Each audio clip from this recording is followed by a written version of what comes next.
If that advanced to you, got black now. What? A name tag. You'll probably get one next year. Probably, I don't know. I just came here. I literally did not plan for that to happen. Only I skip it. Yeah, you can say if you want. Yeah. You're fine. I hate chemistry. I didn't have to take chemistry. I skipped it. So, You didn't have to take it? yeah, I skipped it. What do you mean? I took something else instead. I took something else. I should have took physical science. I hate chemistry. And I hate my teacher too. Where did you go? I have Mr. Kaplan. You know him? I hate that man a lot.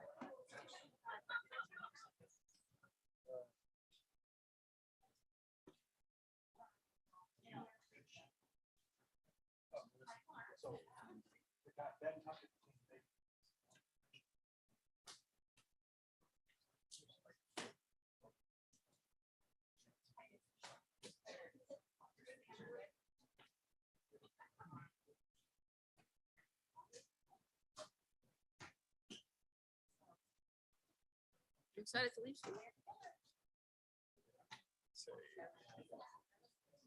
Where are you going? Huh? Oh, bro, congrats. That's sick. What state is that in again? Ooh, still in Maine. Yeah.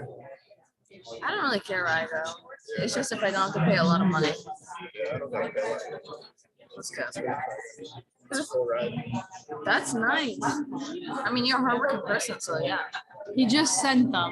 It's just like people go to school for the experience of it. Do you need anybody else to have one? No, it's the experience. It's the idea of going somewhere really good. Mm-hmm. It's the And same- paying it's child the support. same education. Okay. It's literally you're getting the same degree as someone, and someone could be doing way better with you with the same degree. Exactly. It's It really doesn't matter.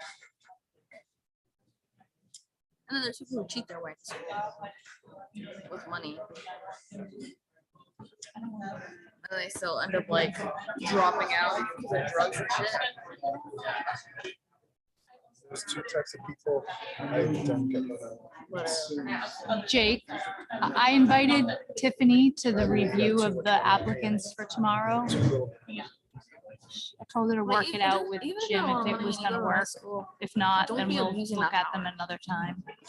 Like you should be like be thankful and grateful that you got that type of money. Like your parents like earned that type of money. Like don't be using it just to fool around. Pay your professors off. So it looks like you got good grades.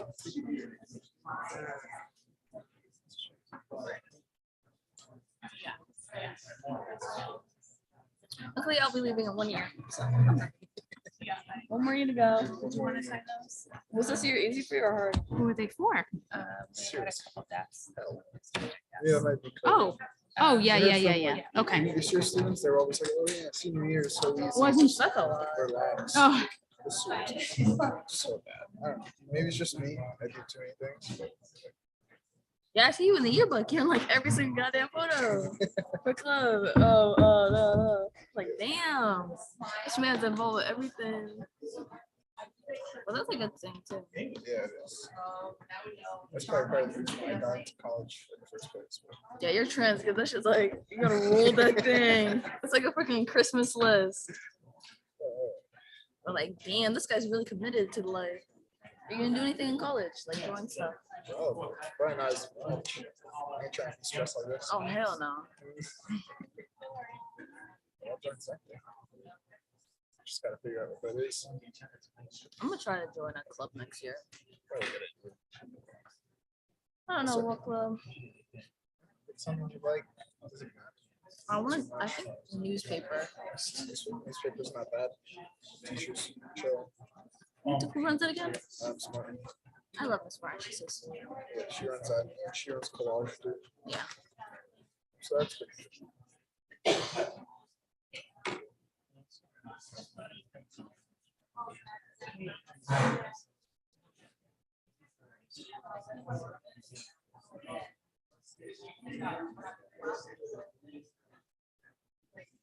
Does your mic work now? Does it actually work this time? Sure. As far as I know. Last time was so embarrassing that she did that word. I was like, hello. And they're like, we can't hear you. First time.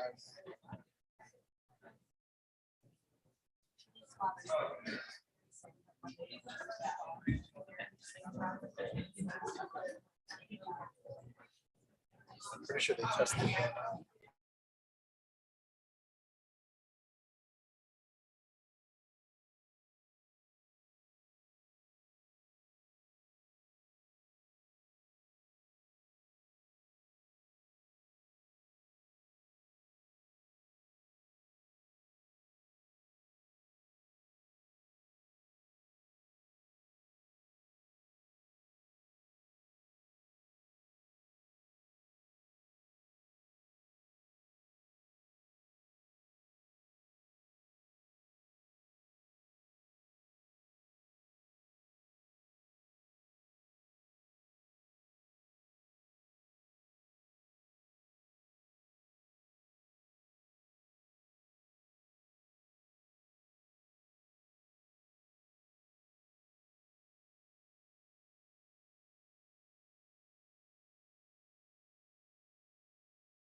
then they'll automatically switch this.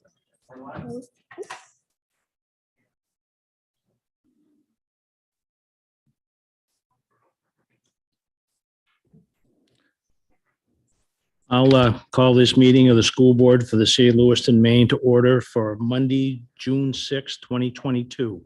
Would you join me in the Pledge of Allegiance?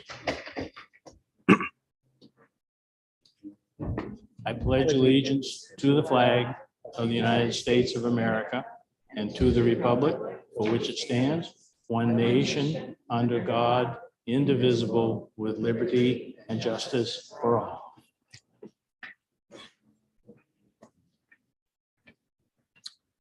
Thank you.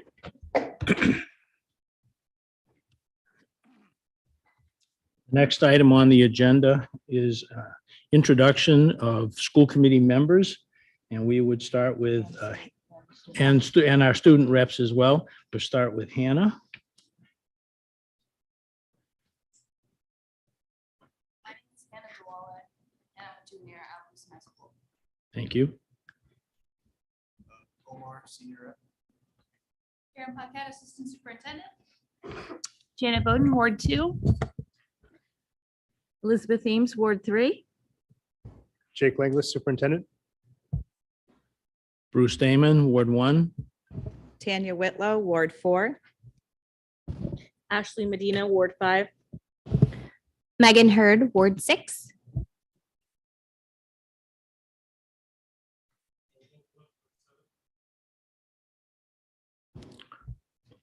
The city council rep Linda Scott is excused tonight. She's not feeling well. And our at-large, I believe, will be late, but she will be coming. So Megan Parks. The next item on the agenda is the consent agenda. Are there any items that members want to remove from the consent agenda? If there's no objection, the consent agenda will be adopted. Is there anyone who would like to remove anything from the consent agenda? Seeing none, the consent agenda is adopted.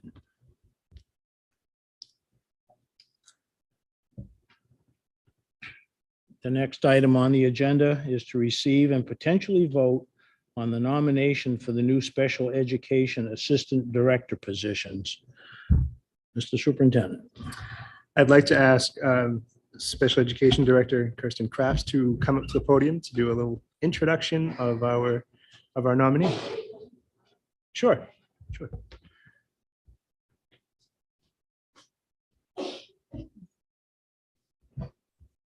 Hear me? Okay, so I would like to introduce our nominee for the second assistant director for special education, Justin Kelleher. Say that right. Justin has a lot of experience. He's currently a director for RSU 1. He's been the special education director there for 7 years. He started his career as a special education teacher at Brunswick Middle School. He did that for 7 years. He spent a year actually here at McMahon as the special education supervisor. He was one of the ones that was the first year that we had them that actually held that title. He had great references. They all described him as being very collaborative with building leaders, great communication amongst all the stakeholders, including school board members, teachers, staff, and other people, leaders in other buildings. Very transparent and builds relationships with staff and students. So I think that he'll be a great fit, exactly what we're looking for. He also has experience in creating a day treatment program or little programs within his district, and that's kind of what I'm trying to do right now. And he was able to do that successfully and reduce costs of outplacement, not costs, but reduce numbers of outplacement, which are very costly, as we all know. So I'm gonna welcome Justin. I don't have a speech or anything ready, but I just want to say thank you for the opportunity, and I'm excited to get to work here in Lewiston. I think things in special education are heading in a really exciting direction. So thank you.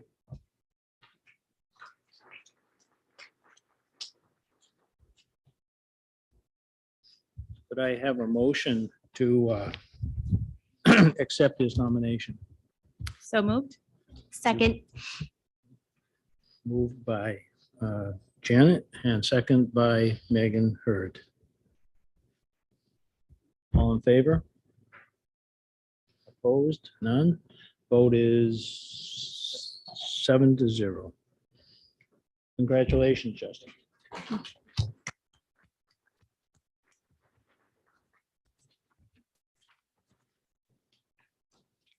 Next item on the agenda is to receive and potentially vote on the nomination for a new special education assistant principal at the high school.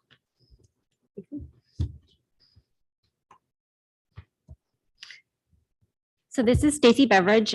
She comes to us. She's already currently at the high school. She's a 504 coordinator there. She's been there for, is this your third year?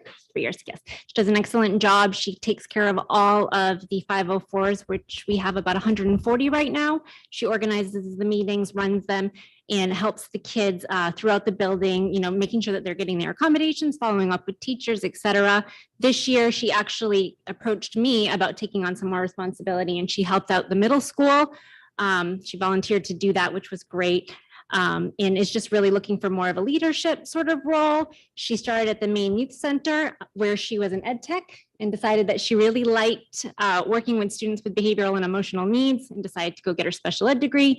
She then worked in a behavior classroom at King Middle School and then was a special education teacher at North Haven, K through 12. Which is a very small island. I don't know how many students you had, not very many, but she decided that she was ready for a more diverse community, and that brought her to us, where she came as the 504 coordinator, and I worked with her there as the assistant principal. She does a great job. So she will be the second supervisor at the high school.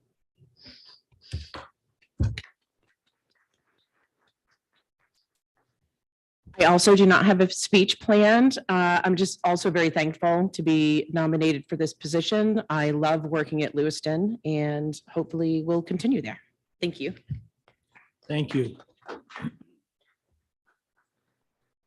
I would need a motion to accept her nomination. Mr. Beauparlant, a motion by Mr. Beauparlant, a second by Ashley. Any discussion? All in favor? So moved.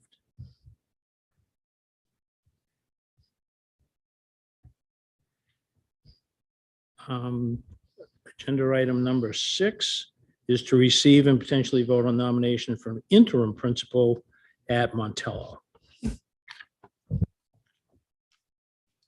So I wanted to share very publicly, more so publicly than we have shared to date. But we had some transitions going, and the principal position at Montello has opened up. And we have a very qualified applicant, but we're looking at the time of year and wanting to make sure that we have good process with stakeholders. And so we want to move forward with a nomination for Tiffany Sachs at Montello, who is currently an assistant principal. Did have a conversation today with staff at the school at the end of the day and share that news with them. And you never know how that's going to go when you share that kind of news with the staff. And there was a crowd of cheering people. So I think it's a step in the right direction, and it allows for continuity at a very important time of year. And so Tiffany comes with an unbelievable skill set, and she's worked her way up through the ranks, if you will. But she's been a confident conversation. She has good leadership skills in and around teaching and learning. She knows how to handle difficult decisions around behaviors. She's very good with staff.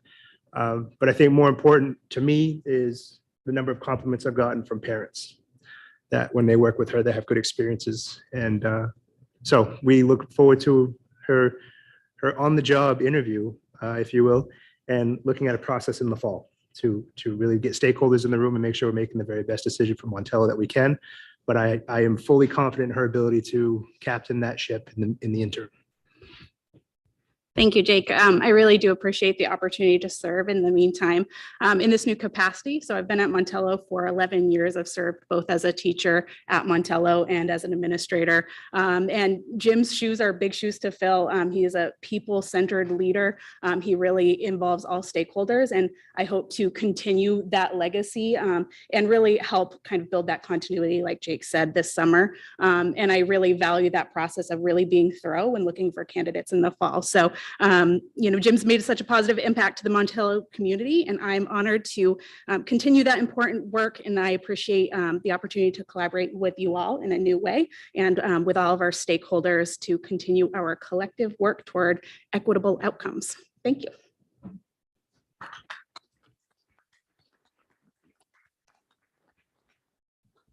Thank you.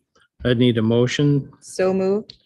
by Ms. Whitlow, Second. second by Ms. Bowden.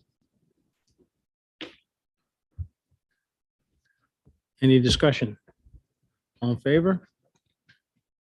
So moved. Thank you, Tiffany.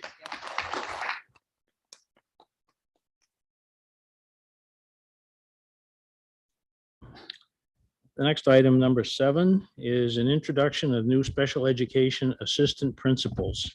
Mr. Superintendent. I'm going to turn this over to Ms. Crafts again in just a moment.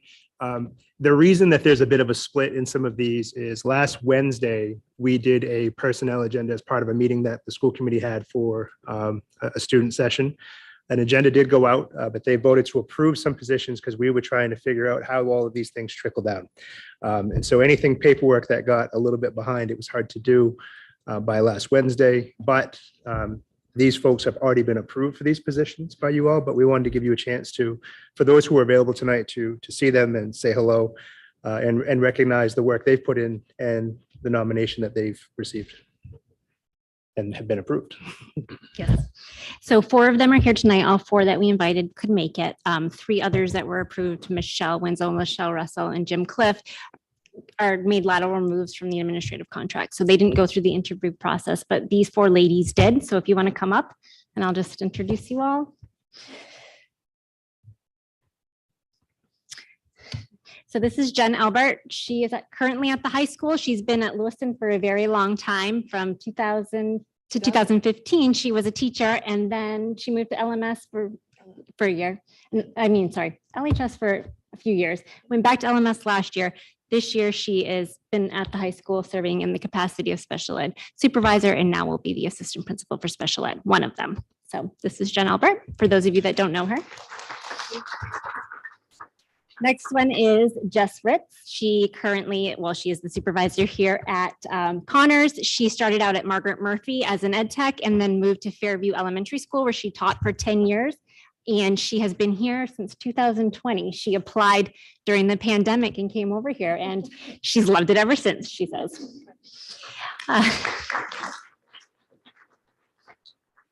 Erica Goslin, she was actually at the high school for a very long time. I think before that, maybe you taught at Jay Elementary. I know that because we used to teach together on freshman team. She was a longtime teacher there.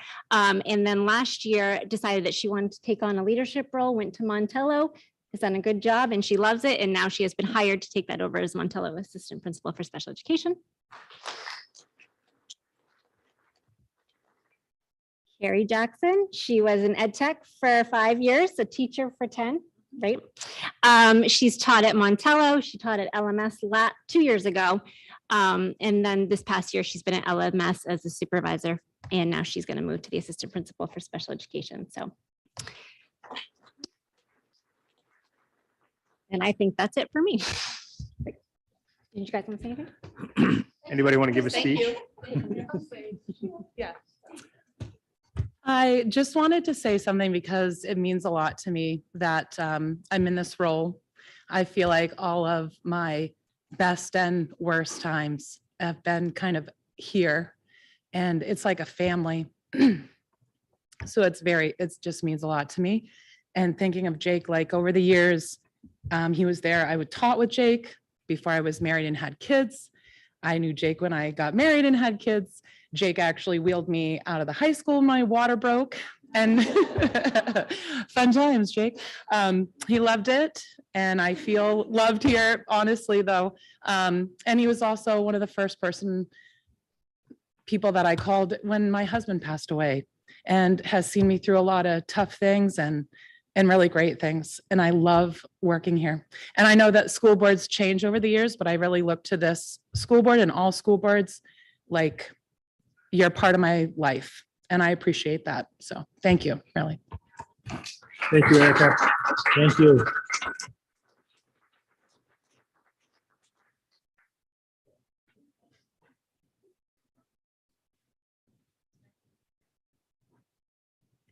I want to thank all of you that have transitioned into special ed roles.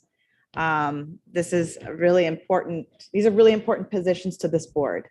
And we're gonna look to you guys, to you ladies and gentlemen, to bring us some good stories, and we want to hear it all. And we're just really excited to restructure and really move forward. So thank you so much.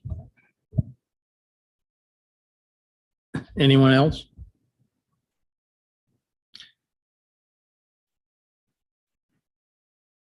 Thank you, Tanya.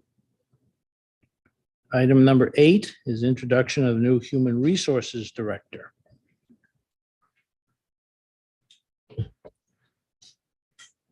So I'll kick off with, we went through a search after Kim decided to relocate in Virginia to be near family.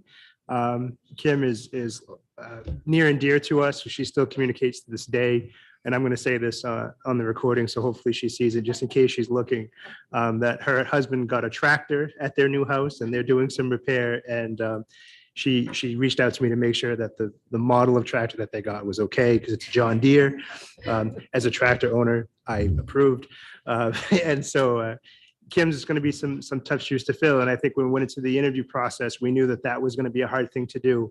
We needed to find someone that had experience with education, someone who had experience with the retirement system, and someone who had this wealth of knowledge. And I think when we sat, me, Karen, Sue, and Bill beforehand and talked about what would be needed to really be highly qualified for this role, it felt more and more like it's going to be hard to find, if even possible. And I think we struck gold a bit. And I think Bill shared a little more about Susanna. Yeah, I just want to go on the record too that Kim, your husband made a mistake. You should have got a Kubota. But more importantly, I want to introduce Susanna Gallant, who is our new HR director. We were really fortunate to have her apply for this position.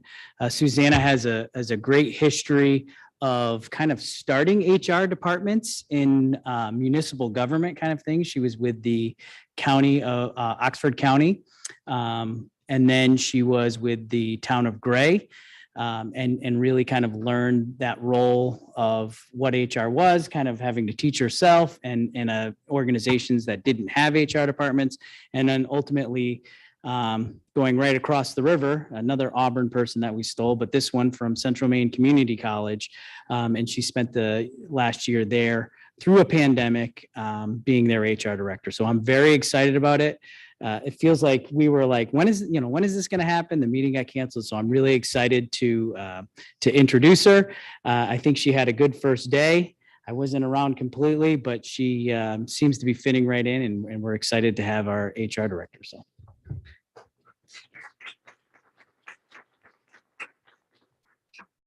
Well, I now know that I have really ginormous shoes to fill, so thank you for that. I'm looking forward to the challenge. I've been welcomed gracefully by everyone that I've spoken with today, and I hope to be able to do justice for the school system and meet the needs of the position. So thank you so much. I appreciate it.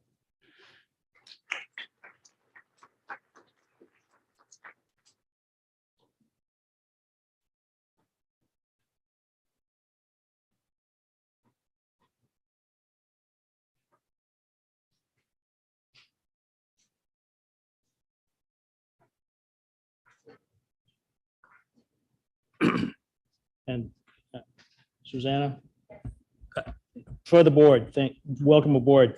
We're really looking forward to you. We've missed having Kim since, of course, she often went and got pregnant and then had to move. So, we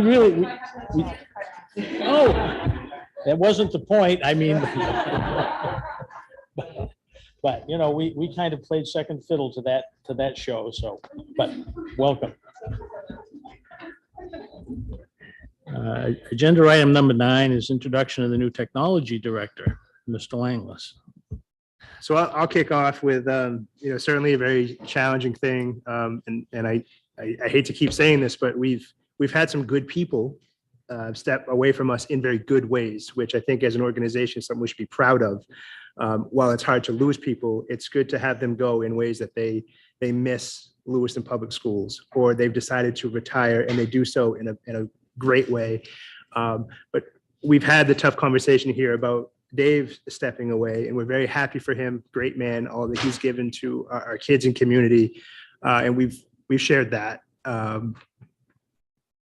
But he got an assistant director a while back. It was this guy named Mark, and Karen will share a little more about him. But I tell you, I get these emails from Mark, and he's already fixed stuff, and he's a problem solver, and he really brings a lot of good skills. So when Dave made us aware that he was going to retire and on what timeline, in Dave way, he started plugging for certain people right away. And I think he did that because it was his goal to make sure he left the organization better than he found it, which he did. And I'm just proud to say that our nominee, who's actually already been approved by you last Wednesday, and Mark is highly skilled. He comes with some experience in the field, both in the classroom and with IT, which I always value, because we are an education institution. So that business sector piece can be helpful, but we need people that are here for people. And I think Mark brings that. And Karen, I don't know if you want to add to. Yeah, I echo what Jake said. Mark and I've had several conversations over the last month or so about just different ways of doing things that we're looking forward to, restructuring some things, working more collaboratively over time as it relates to teaching and learning and technology, and also some things that we have, as Jake said, maybe have been just needed a little attention, and Mark was already giving some of those things attention because he's been here and he's seen it and he's experienced it. So I'm really excited for Mark to be in this role. He's already proved to be a valuable asset as an assistant director, and in just the last week or so as the director. And I'll just share that Mark's been part of some conversations, as I said, of this restructure and really taking a hard look at what we need, and if another assistant director is really what we need, or do we need some more people in other places? And so we're going to take some time to look at that and do that. And Mark is good at that. So Mark, welcome. Thank you. Have anything you'd like to share? Yeah, just a very few words. Dave Terrio, tremendously tough act to follow. That's going to same challenge, Susanna, right? But one of the many great gifts he gave Lewiston Public Schools, what he handed me was a really well-organized and motivated and dedicated team of IT professionals. And what I'm really looking forward to most is innovating new technology and new ways to use technology with this team that make the classroom life and the administrative life better through technology that's more usable while being more secure. That's it. Thanks.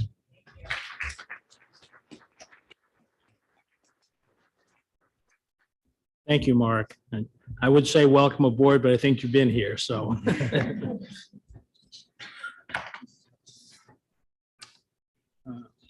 The next item on the agenda is public input. Members of the public may address the school committee for up to 3 minutes on non-agenda items now and on agenda items later. Comments that pertain to staff, personal matters, or a student issue should be directed to the superintendent or the appropriate staff member of Lewiston Public Schools. Public comment shall be directed to the school committee, be brief, not repetitive, and related to the matter at hand. Please, if you do speak, please start by stating your name, address, and affiliation with the Lewiston Public Schools. I'll open the public comment section.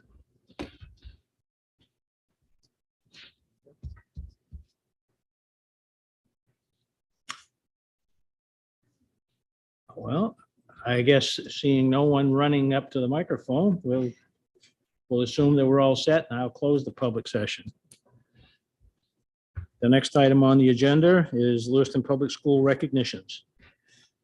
So we have a few tonight. For the first one, I would like to ask Alyssa Roman to the podium. Alyssa is our Director of Transportation and Nutrition, and about 90 other things that I could list off. Alyssa is probably the best in the business, in case anybody was wondering, just a little plug. But Alyssa is always looking for ways for our nutrition program and our staff to engage with students and multiple other venues. So we recently had a conversation about a couple of people that were competing in a food competition, and Alyssa can provide the follow-up and the detail for more exciting news. So last time I was here, I had the proud pleasure of introducing our McMahon Tiger team that had won a regional cook-off for a farm to school event. And we were happily on our way to the state competition. It has been a hot minute because that was on April 26th.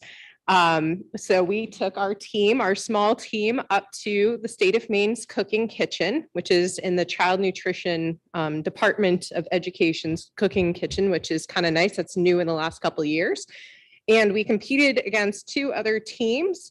I was not allowed to like heckle them or help them in any way. So it does not matter that I have a culinary degree because I was like in a separate room. We had representation from the USDA regional office out of the Northeast regional office, Nero. We also had state representation from our state Department of Education, as well as local media there. So it was a really splashy event. They live streamed it. And I am so proud that under that pressure, two people, which was, you get up here, come on guys. So we have Alan and Alicia, both competed in both competitions. And this time they won. So they not only won the regional, but they won the state cook-off for farm to school. It gets better. I thought this was for the glory of the name alone. But then I was told that we also got a $1,000 equipment grant for the child nutrition program, which I happily spent on lunch trays because we need lunch trays. These are not the lunch trays we got, but Cambro, who helped sponsor the competition, this is your tray from your regional. Your state one is on the way. So you have this lovely tray, also great for sledding, in case you're wondering. I shouldn't know that, but college kids can attest to it. So I am so impressed with both of them. They were calm, cool, collected. Not only did they have to cook under pressure, sanitation, they did it with a smile. At one point, we were a little nervous about some rice being cooked, but the flavor of it was so intense. And all the judges, it was judged by 3 people who commented about how delicious your food was, how composed you were. I know that you were on the news, Alan, and he was just like, I love this. I was so proud. It was like a proud moment because someone's going to ask, Alicia or Alan, do you want to tell them what you made? Okay.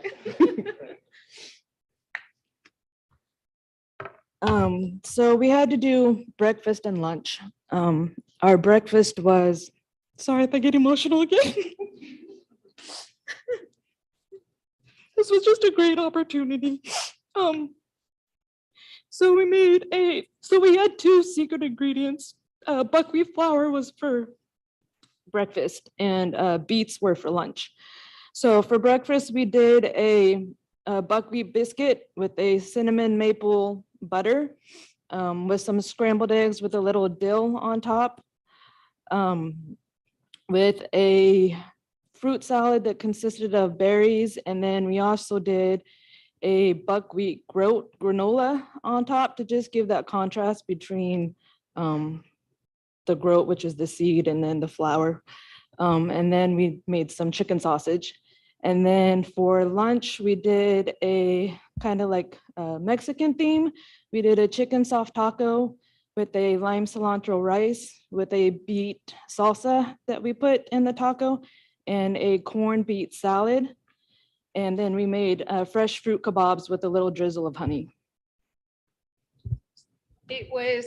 It was fantastic. I ate the leftovers, like I took them to the side room and that's what I ate. And I have to apologize. I forgot to send him with lunch. And so we got him lunch on the way back. So we had to make sure everyone was taken care of. But this is an event that we'll definitely look forward to doing in the future. I didn't think we'd actually get a prize. Like money towards nutrition, but I'm pretty pumped about that too.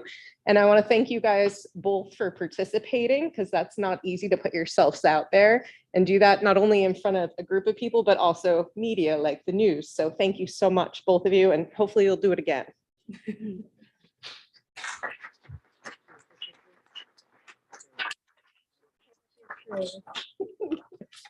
Here, we'll put this one. All right.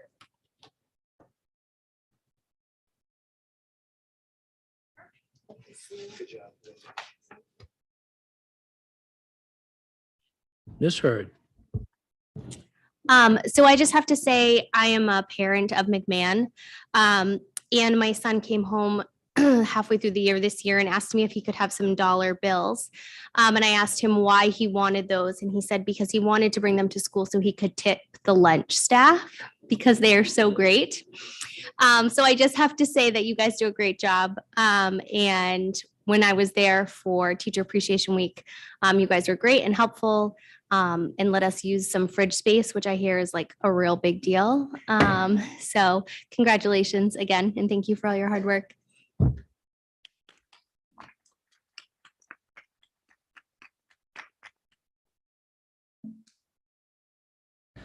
Okay, we got a few more.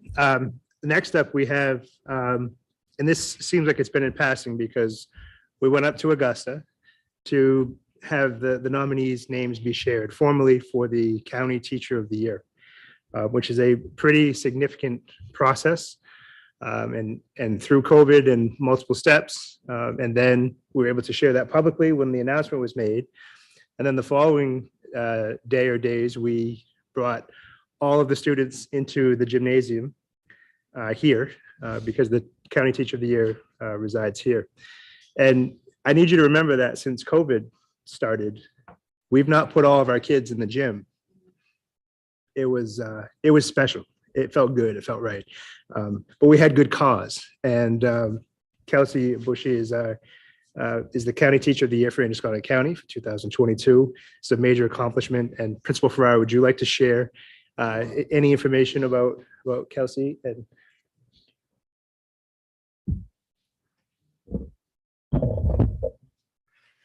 So I first met Kelsey 4 years ago when I came to the principalship at Martell and Longley. And I didn't know who Kelsey was, but I always saw this teacher that was carrying around stuff on a cart.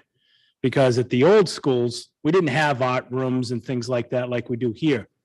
But I was always amazed at how quickly she would gather everything she needed to do, have it at 2 different schools, and always be smiling and welcoming the students. Kelsey has a gift of inviting students to education.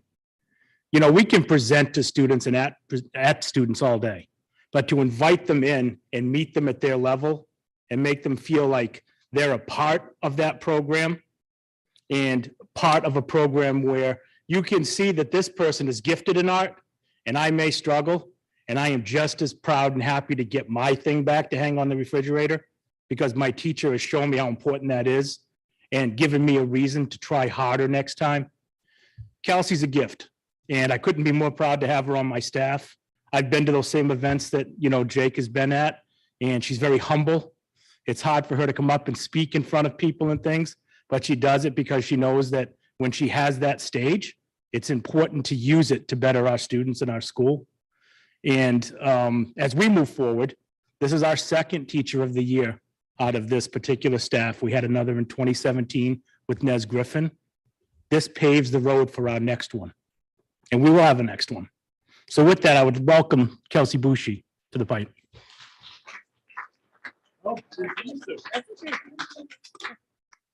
So if you'll bear with me, I nominated Kelsey 2 years ago for this honor, so I'm just super thrilled that she was selected. Not surprised, thrilled. So if you'll bear with me, I'd just like to read the nomination letter that I sent to give you a little bit of insight to those pieces that I think Kelsey brings to the profession that really make her stand out. Dear members of the Androscoggin County Teacher of the Year Selection Committee, it's with great pleasure that I offer this letter of support for the selection of Kelsey Bushy as our next Androscoggin County Teacher of the Year. In my role as Executive Director of Teaching and Learning for Lewiston Public Schools, I have the opportunity to observe a great many of our educators in action. I can state with great confidence that Kelsey is one of our finest examples of an LPS educator who is centered on the progress of her students, her colleagues, and our district as a whole. Kelsey is a talented teacher of the visual arts in one of LPS's largest, most diverse high-needs elementary schools. She understands deeply how art and the creative process can help students communicate their ideas, dreams, and even their needs. While many practitioners use their relationships with students to invite them into the content, Kelsey uses her content to foster meaningful relationships with even our most challenging, hard-to-reach students. The learning activities she designs for her 700+ students engage them in developmentally and culturally appropriate ways of accessing and expanding their creative and critical thinking skills. If you were to visit Kelsey's art room at any point in time, and I highly, highly encourage you to do that, you'd see walls adorned with student work, students encouraged to experiment with ideas and materials, and eager to share with you their excitement and pride in whatever piece they are working on. She has a calm yet positive disposition that communicates high expectations for students, as well as her faith that they can reach those expectations. Quite often, you will find one or two children visiting and serving as helpers to younger students or to Kelsey, or just working on their own art as part of a plan to use her space and her support to help them regulate their emotions and return to their classroom. To me, this is a clear testament to the sense of belonging, safety, and significance she firmly establishes in her learning environment. I speak from experience when I say that should you have the good fortune to spend some time in Kelsey's classroom, you'll be very reluctant to leave. As a teacher leader, Kelsey demonstrates her commitment to working towards schools that are built around educational equity, social justice, and anti-racist practices. Kelsey was an active participant in the initial 2019-2020 Building Anti-Racist White Educators Inquiry Group for Lewiston educators, offering her classroom as a space for colleagues to meet after school. In the past 2 years, she has served as one of 3 enthusiastic facilitators of this affinity group, bringing as many as 70 fellow educators into its purpose, which is to engage white educators in reflection and exploration of unconscious biases to better support the learning and well-being of our students and colleagues of color.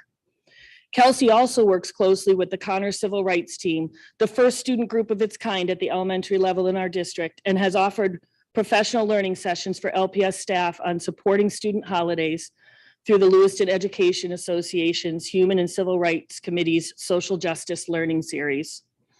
These are just a few of the many ways that Kelsey acts on her deep commitment to the students of LPS and her appreciation for the diverse multilingual population of the Lewiston Public Schools community. She represents the talents, beliefs, dispositions, and actions that we know are needed most in educators today. We are fortunate to have her choose Lewiston as a place to share these gifts, and it's time for the rest of the county and the state to experience them as well.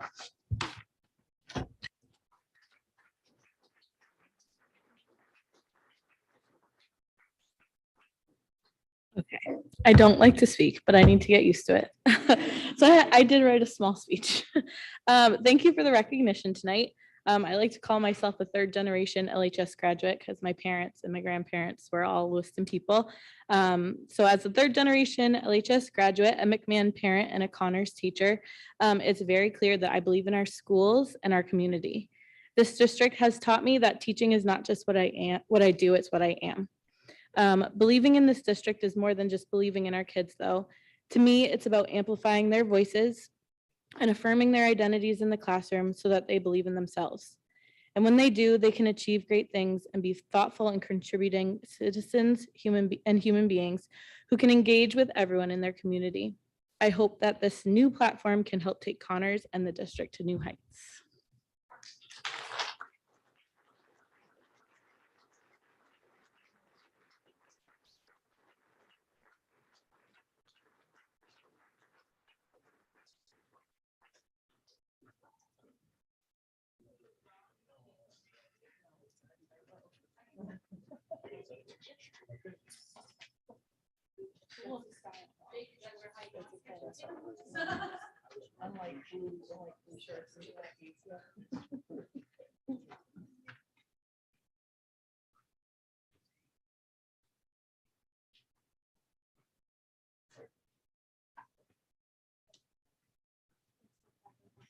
Ms. Medina. Kelsey, I just wanted to say congratulations. I have known Kelsey since I was in kindergarten, and this does not surprise me at all. She's always been a beautiful soul. I asked my son, who's one of her students, what he liked best about Kelsey, and he said that even though she's an adult, she knows how to have fun and relate to the kids. And he also said you're really good at the jerk, which is a dance for those of you guys that don't know. Yeah. So I just wanted to congratulate you and thank you so much for being amazing.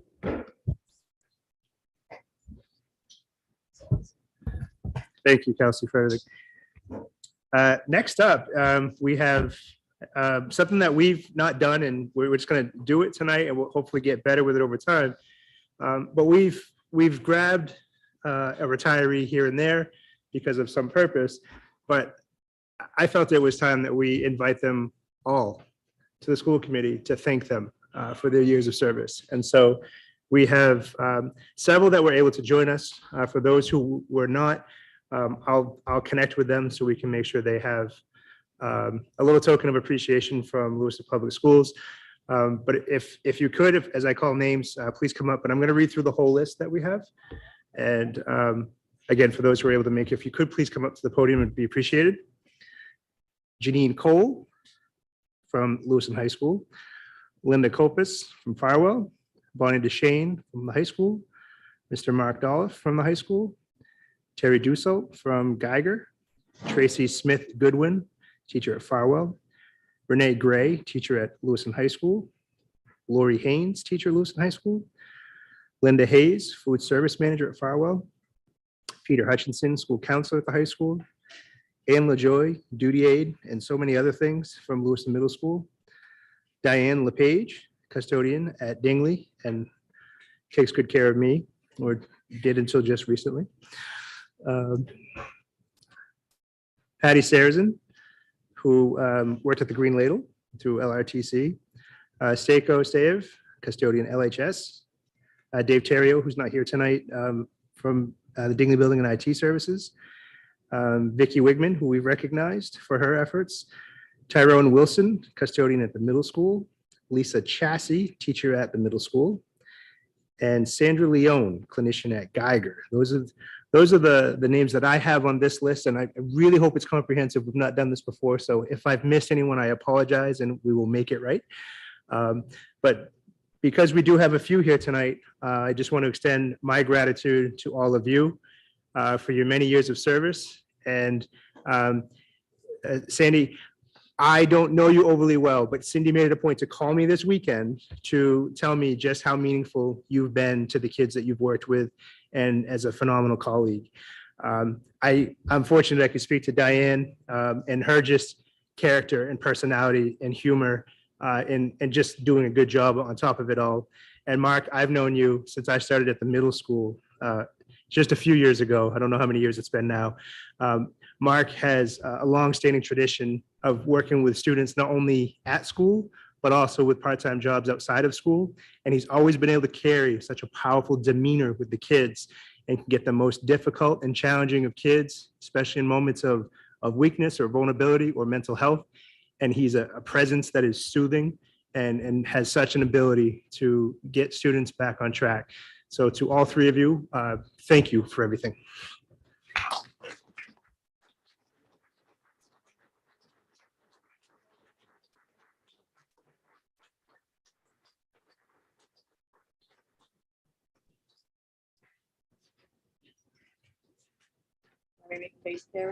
So what we have for them is a nice little, it's bigger than like a lunch bag. It may fit 4 or 5 or 6 beverages if one did that, or pack for a picnic, and it's lined so it can be used. And my hope is that you'll find a use for it. And when you think of Lewiston Public Schools and the legacies you've left behind, just a small token of appreciation as a thank you for all the work you've done. So I have one for each of you. I will. I'll make you guys lunch. Thank you all so much.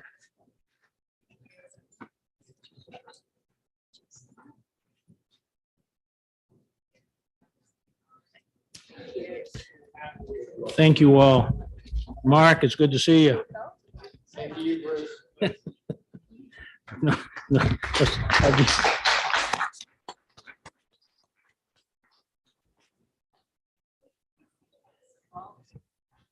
Last but not least for tonight, and I know it's been a lot, but we missed that last meeting, so they kind of built up. We've had a student rep who has been a student rep in his junior and senior year through what have been easily defined as the most challenging 2 years that anyone could probably be a junior or senior in high school. Not only has he done it, he's done it with grace. He's also found incredible success through his hard work and his commitment to school. And so we want to recognize Omar for all of his work and also congratulate him. So thanking you for your contributions to us, even with your running green matrix-like icon. Sometimes when we're talking on via Zoom, and it gets blurry for me. But your work with robotics and successful in competitions there.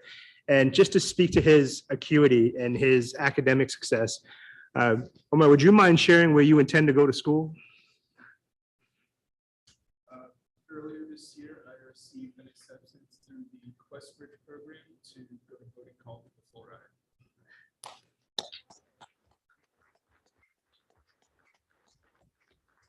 For those who maybe couldn't hear that, Omar's known since earlier this year that he's going to Bowdoin on a full scholarship through the Quest program. So congratulations, that's quite an honor. And we have a plaque for you for your help and appreciation and dedicated service for the school committee.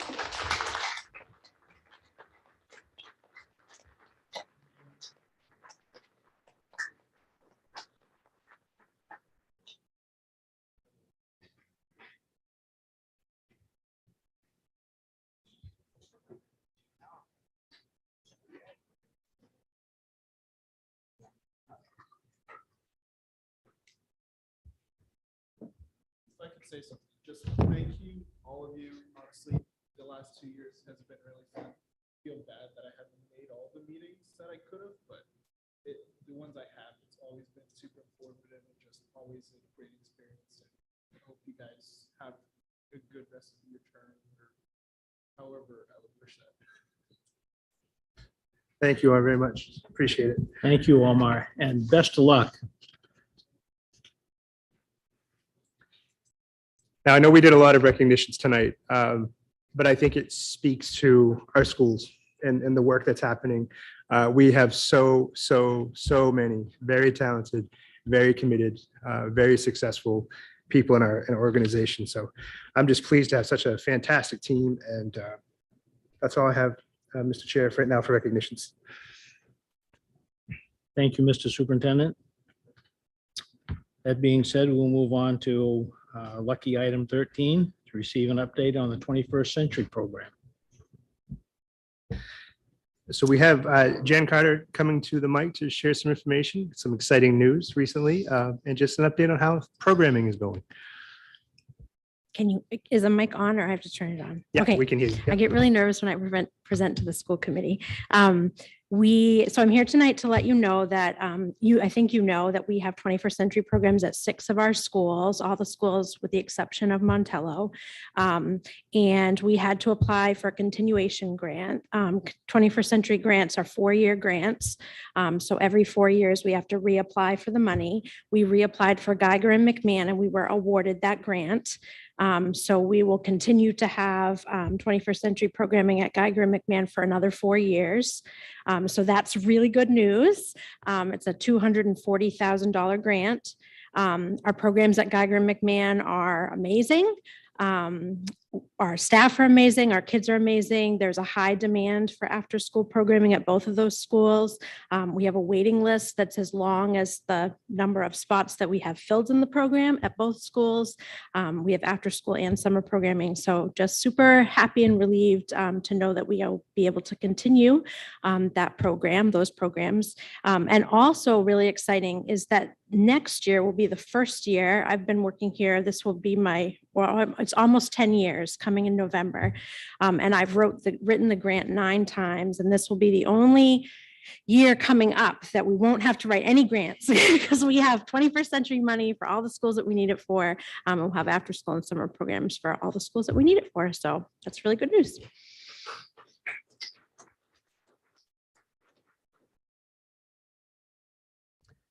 Jen, just for some of our community members who might be new or not know what it is, can you share a little bit about the summer program and all the enrichment activities that you plan and coordinate? So in the summer program, the after school program, we do a lot of different things. We have a lot of different goals through the 21st century grant. The first and most important thing that we do is social emotional learning.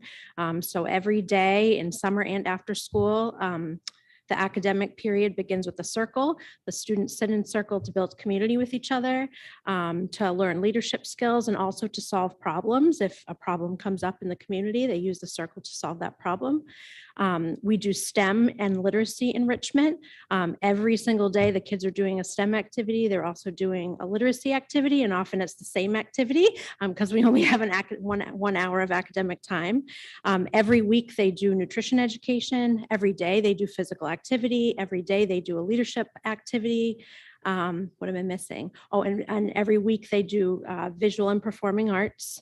Our summer program, which is coming up really, really soon, is it's all based around STEM themes. So rising first, second, and third graders study about the garden, and rising fourth, fifth, and sixth graders study about the ocean. The middle school has a whole bunch of enrichments that the kids pick from. The high school does a summer leadership program. And yeah, it's really exciting and really fun. Thank you very much for sharing.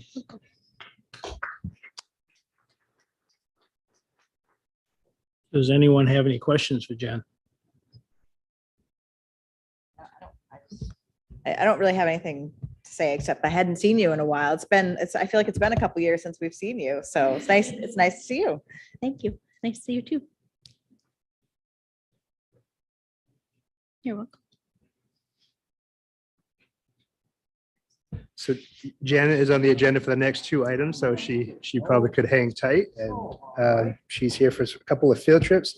And then after that, Mr. Chair, can I make a request that we move up item number 21 to after the field trips? We do have a couple of guests that are going to help speak to the safety efforts that we're putting in, and I just figured, should they want to go home at some point tonight, that we could try to move that up.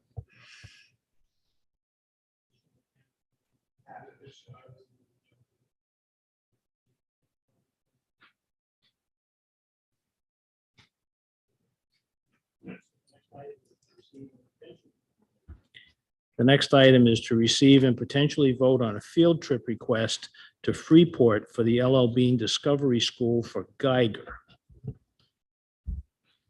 So this summer, we are able to do field trips again. 2 summers ago, it was COVID summer, and all of our learning was remote. Last year, we were able to have in-person programming, but we were not allowed to go on field trips. So this summer, we're adding field trips back in. We're really excited about that. We did find out that we do not have buses for field trips because of the driver shortage. However, we have really amazing school vans, so we'll be using those to make sure that all of our elementary students get to go on at least one field trip. For the 5th and 6th graders, like I said, they study about the ocean. So we would really like to give them an experience at the ocean that is safe and fun. Going to the beach is a kind of chaos that I don't want to deal with as a field trip director and program director, because it's too much loss of control. So we picked the LL Bean Discovery School because they are an amazing organization. The district has history in sending students there, and students really love to go and have fun. So the students will go. They'll be out in Freeport, it's kind of near Wolf Neck Woods State Park, and they will learn about kayaking, and then they'll get to try kayaking and actually be in the water in the kayaks, but not swimming. They will wear life jackets at all times, even when they are on the shore, they will be wearing them. The trip will be small. Like I said, we're going to use the school vans. So we're doing this we would like to do it for Geiger and McMahon schools because our programs are small enough that we can use the school vans to transport students. And then all the 5th and 6th graders will get to do it because we'll have only 15 of them this summer. It will be led by 2 guides from LL Bean. It will be 12 to 15 students and then 3 teachers as well.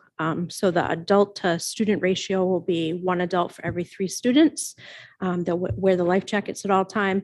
They'll also get a safety talk before the activity begins. So like I said, they'll learn how to kayak. They'll learn what to do if their kayak rolls over, which it probably won't, but just in case, all those safety things are in place. And I'm asking for your permission to do the trip at both Geiger and at McMahon. I think it's 2 different agenda items, but it's the same field trip. Ms. Bowden.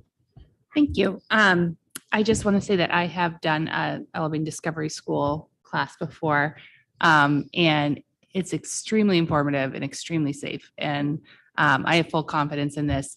My only request, though, is that we make sure that parents fully understand where their child is going, whether it be sending home permission slips and, whatever language is needed. I just want to make sure that parents really understand that there's water activity. And other than that, I'm excited for you guys. I think this is a great opportunity. Ms. Hurd. Thank you, Mr. Chair. My only question was, I noticed it said cost per student was $23. Is there something, or are we concerned about students who may not potentially be able to? So the grant covers the whole entire thing? Yeah, that's the cost for the trip, but Okay. we're paying for it with grant Okay, money. that was my question. Okay, perfect. Thank you. Any, I was gonna say, I'll make a motion to approve the field trips. both of them? Yes. Yes. I'll second that. Any further discussion? Mr. Beaupelon. Will we, or did we already receive paperwork on that as we do for all our field trips? Thank you.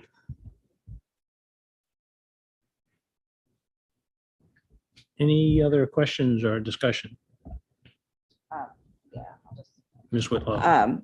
Yeah, so the form that we got looks a little bit different than what we usually get, but I've read through it all and it looks like all the pertinent information that we require as a board is in there. So I don't see any issues with that. There's risks that are related to the trip and where they're going and how many chaperones and all that stuff. So it looks good. I can just speak to that.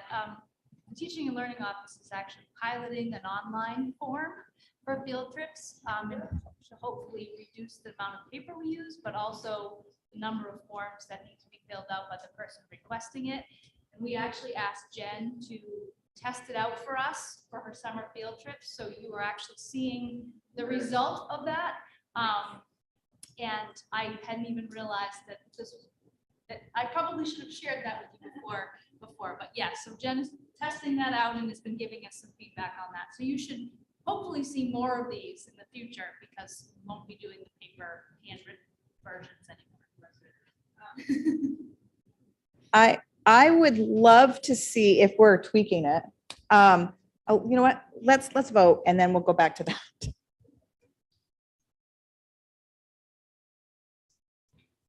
Any further discussion?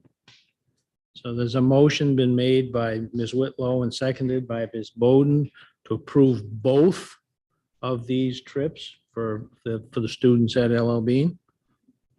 All in favor? That's unanimous. Congratulations, Jen. I guess Thank you you're very, very off much. to Freeport. So what I was saying was when I was looking through the permission slip, I really had to search for the risk. And it's not really separated enough. Maybe it could be in bold or some space between other sentences or whatever, but I had to really search for it. Yeah, so thank you for that feedback. We've received that from others as well. And as I read through it and approve it, same thing. So we have already bold, we made those headers bold. You just didn't get a version of that because it happened. She requested it before we made that change, but thank you. And any other feedback is welcome because we are trying to adjust it so that it works. Goes more smoothly. Okay, thank you, everyone. That's going to be good for the kids. At the superintendent's request, we're going to take a couple of items out of sequence. We're going to move to agenda item number 20, which is 20. We're actually looking at We're going 20 to go to 20, and then 21. which is to receive information regarding the adult education grant. So it says here that I'm going to present, but really we have Director Jen Tyner, and Assistant Director Raza Ward, who will share more information about something you may have seen on the news or in an update email from me from last Friday with a pretty significant grant around apprenticeships.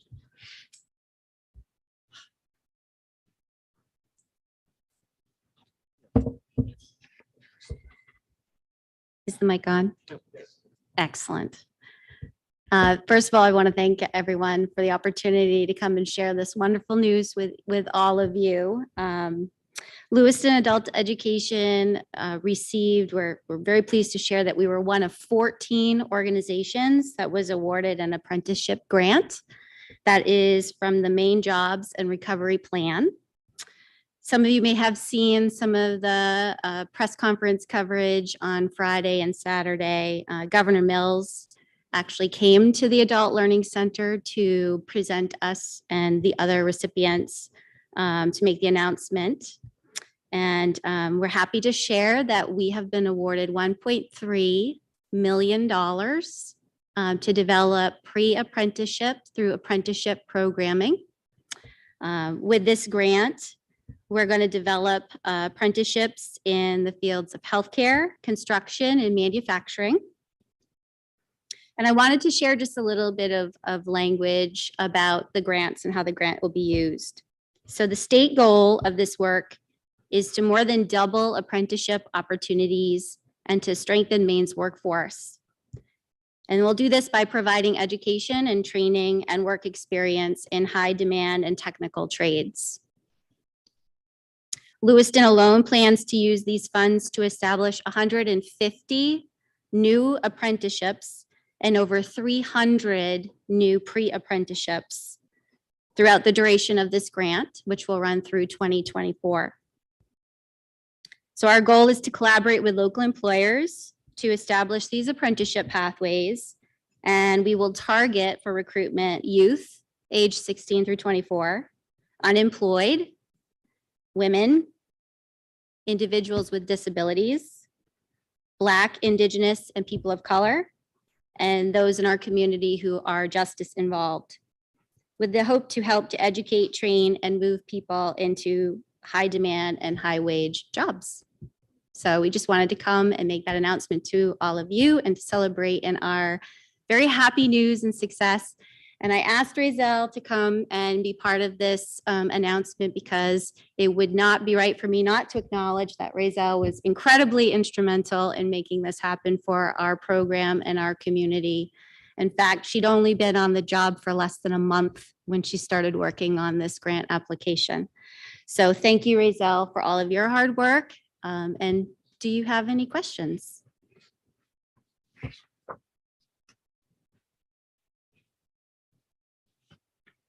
Anyone? No question. Just a big thank you for thinking outside of the box and seeing an application and finding out what's out there and trying. I know it's a lot of work to put together these RFPs, and it really takes a lot to follow through, and you did. And it's not just about $1.3 million. It's about the opportunity for 450 apprentice and pre-apprentice workers that can also go work in our community at businesses that are saying we need labor. And so bridging that gap is just great for our community overall. So thank you. Thank you.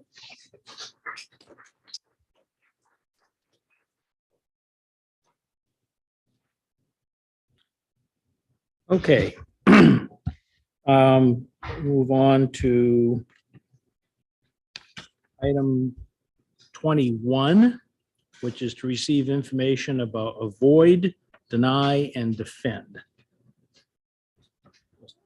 So we've shared some information in the packet. It's really just a sheet from a website. But just to walk through a couple of pieces that I think are critical for our community. A few years back, a handful of administrators went to a training that's called ALICE training. And the training was wonderful. It was really good. And it spoke to the very same, or some a little bit different language, but the same kinds of strategies that we're going to talk about a little bit more tonight. But when we looked into saying, enough is enough, we need to do this training, and this committee has supported us to look into that effort and figure out a way to get this done. We paired the training with our waiver to the state. And so it's kind of worked out in our favor. So on June 16th, we're going to do this training with not just teachers, but ed techs, custodians, nutrition staff, those who wish to participate. But certainly in today's series of events, we can't act like that's not something that could happen anywhere. And I don't just mean school, I mean anywhere. And so we're making a concerted effort to not just train our administrators, which has already happened, but to train our staff, as I mentioned, on June 16th. We've already shared some information, so people are thinking about it. But we're also making plans for how we're going to revisit this in the fall, where we'll be bringing this back to you because it's going to involve our students. And I think at the high school, middle school level, trauma aside, which is a major component of this conversation, when you get to the younger kids, and I think you saw the letter I shared with the community that we have to start having these conversations with our kids. It's a terrible thing to have to think about, but it's even worse if we've not done anything to prepare ourselves. And so when we looked into the ALICE training district-wide, we found a cost that was annual. It was actually hard for me to even hear it as an annual cost. And we started just talking about, well, what do we have? What could we do knowing the model? And Bill Grant actually has had some experience with some planning and the reunification efforts at Auburn when he was director of adult ed in both areas. And Rob has some experience with some crisis planning. But as Rob got into the conversation, he said, we have an instructor here. His name is Steve Reese. He teaches our law enforcement program at LRTC. But Steve has a background in training people for these types of scenarios and how to avoid, deny, defend, or other acronyms that are out there. But Steve has done this training at multiple organizations, and Director Callahan may want to share more, but he volunteered his time, his expertise, his methodology. He's worked with us to plan this event, and Bill's kind of taken the lead on some coordinating pieces, but this will be available to 1,200 staff on June 16th. It's a pretty significant commitment. I didn't know if Bill or Rob want to share anything briefly, and then maybe Steve could talk about the program a bit. So I do just want to echo Steve's commitment to this. He has really jumped in and has things prepared. Like it seems, I don't know how he does it because it seems like we talk and then I get an email from the car or something. So Steve's been great. So this concept of avoid, deny, defend is similar to the ALICE run, hide, fight, but we have a trainer right in house being Steve. And so we're bringing that to 1,200 staff members on the 16th. And really, as we look at that, and Steve can go into this more, Rob can add to it, but it's really that best practice for those life critical scenarios and what you can do in those 3 to 5 minutes to really try to get yourself into a safe position and preserve life. It's not necessarily that happy kind of training that you want to do, but it's a best practice that's been out there. And I feel, having been a staff member in Lewiston for quite a few years, we've got to share this information with our staff. We've got to give them the understanding of what this is about. Steve has heard me say this quite a few times. We spent the day together pretty much, but I kind of equate it to the stop, drop, and roll. If if somebody were to catch on fire and you take off running, that's the wrong thing to do, but you stop, drop, and roll. And that's a best practice for that. And so this is a best practice for those critical or life critical situations, and trying to get people so that they're doing the best they can to preserve life. So with that, I will turn it over. Mr. Callahan. Thank you for the invitation to have this discussion this evening. I guess the only thing that I would add to Bill's introduction of I don't know why. I know avoid thing. Yeah, because Bill. Is that we have used this model in different forms. That we've used this model. Steve, as Bill mentioned, is the law enforcement instructor. His background, he is a retired Portland police officer who was trained in this model through Texas State, who developed it and has an advanced law enforcement education arm. And Steve has used this with his students, in a sort of a modified version. Recently, and this is sort of what began this more formalized approach to this, is that we ran this training scenarios with the Lewiston High School administrative teams. So my admin team and the high school's admin team, we ran it in sort of a small controlled environment. We solicited feedback and we sort of developed a larger scale program that we then ran for all of the district principals and assistant principals. Again, we took that feedback from that larger group and we've put together the program that we intend to run for the district. Again, this is the first steps in this process. This is a process that Jake and I have been speaking about since he was the principal at the middle school, I think. And it really revolves around the idea that we need to develop and train students and staff on responding in crisis situations, that they have a range of available responses that they feel comfortable with, that we've talked about and that we've walked through in the past. And what this training on the 16th attempts to do is to start us down that path. It is not an end all be all. It is the beginning of probably what I see as a long-term discussion. What I can tell you though, as difficult as this is, the reaction from my staff and from the high school staff was very positive, that they felt like this helped them understand the sort of the anatomy of a crisis like this, and then understand what public law enforcement response is going to be and what our goals can be as folks in the middle of this. How we best keep our students safe, how we best keep ourselves safe, and understanding how our efforts can combine with local emergency responders to keep folks as safe as possible. So with that being said, like I said, we're excited about the training on the 16th to continue that conversation. And I'll ask Steve to come up and sort of provide you with some more depth on what this seeks to engage folks with. Good evening, Steve Reese. I am a criminal justice instructor for Lewiston Regional Technical Center. Started in October 13th, 2017. Retired from Portland after 34 plus years. A variety of jobs, including patrol officer, detective, internal affairs sergeant, and ended my career training sergeant. During my time in a training sergeant, I was able to take this training, brought it to Portland Police Department because we wanted to do something for our community. And part of what we did and some of the businesses that I went to included schools. I don't know if I should name them or not, but schools and businesses around, both big and small. It is usually well received, and it's something that I've been working with administrators here about. What level do you want this? And there's all different kinds of levels, from strictly, here's the information to get, to actual scenarios and everywhere in between. Working with Jake, Mr. Callahan, and Mr. Grant, we have developed something that is just the start. I guess questions for me. So just a quick add.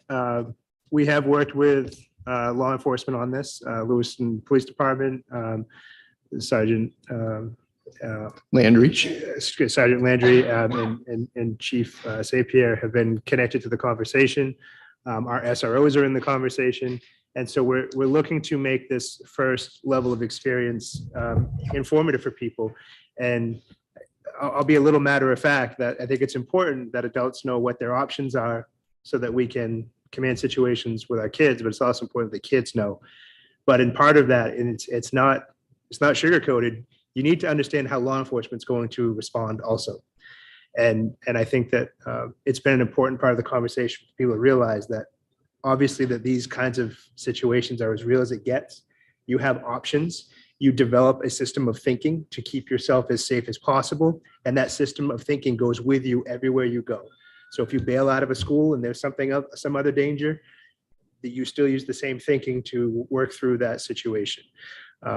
The scenarios that we have done with administrators, we have been very mindful that there are people that work with us and around us and students that have some connection to school violence, big or small. We have some staff that have connections to lost loved ones and or friends or people who have experienced actual school active killer situations. And so we're very mindful of that component. So people will have the option to opt out, if you will. Maybe they'll take the information, but maybe not participate in scenarios. We want to be mindful of people's mental health and their emotions around that. But the other side to that is we've done drills, and I think we want to get progressively more complicated with them over time.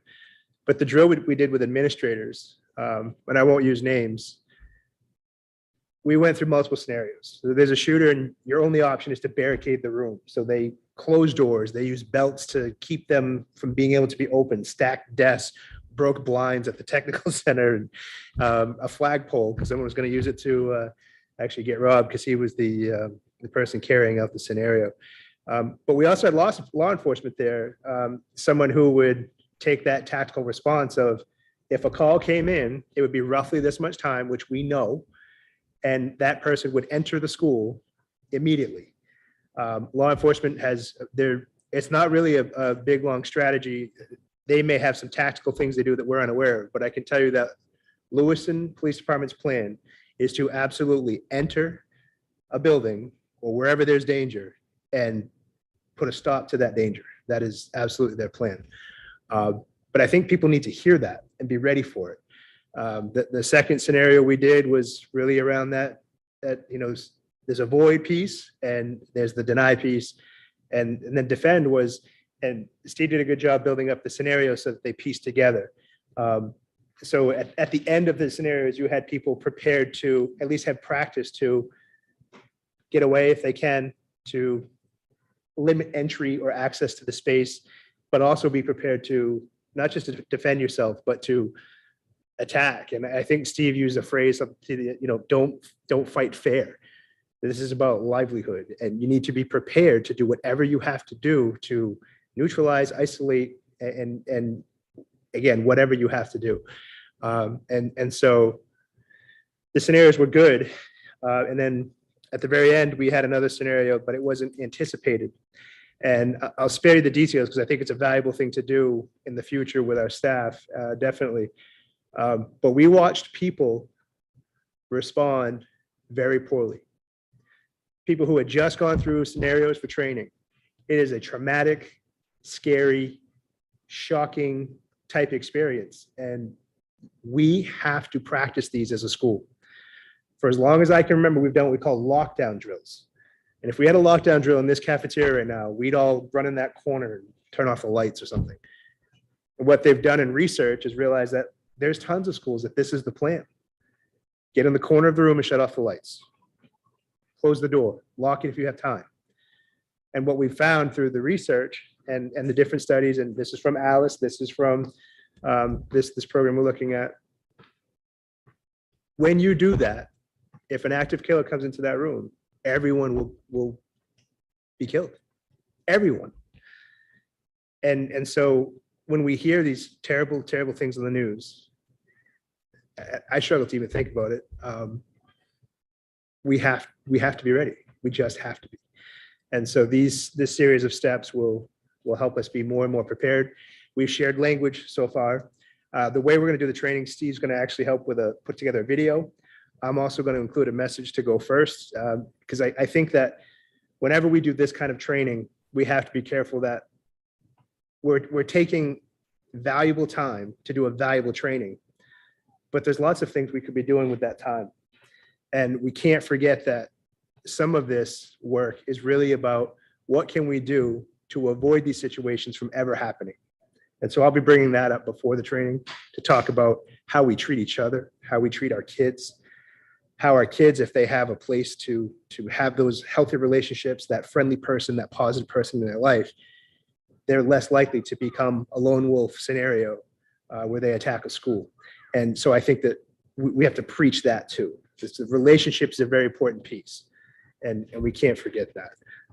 We're all full of differences, and I think it needs to be our goal as educators and all of our organization to love the differences of all of our group, of all of our community, and not isolate those differences. Because when we isolate them, that's when things can go terribly wrong. It's not a perfect science, but there's a lot of research out there.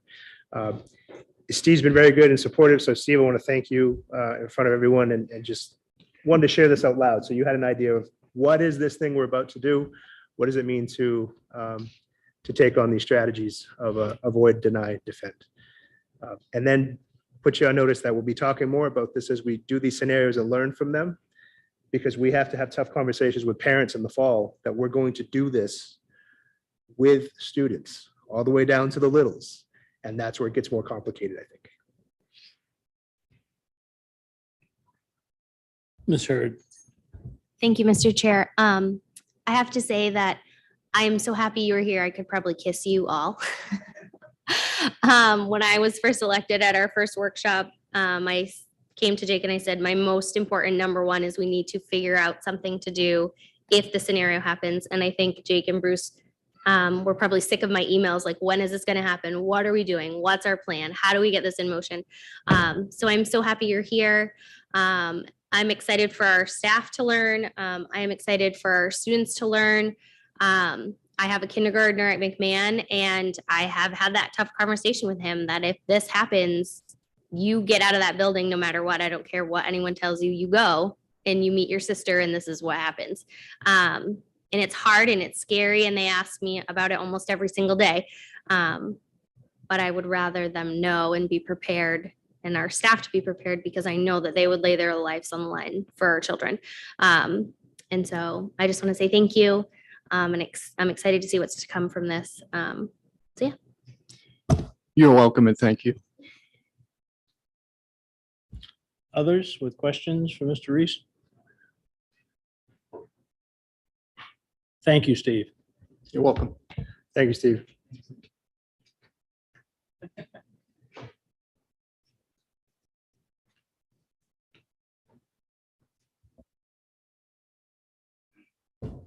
Okay.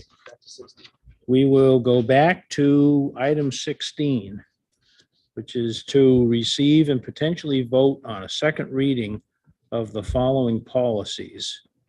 Policy BCC, nepotism. BDB, school committee officers. BEDB, agenda preparation and dissemination.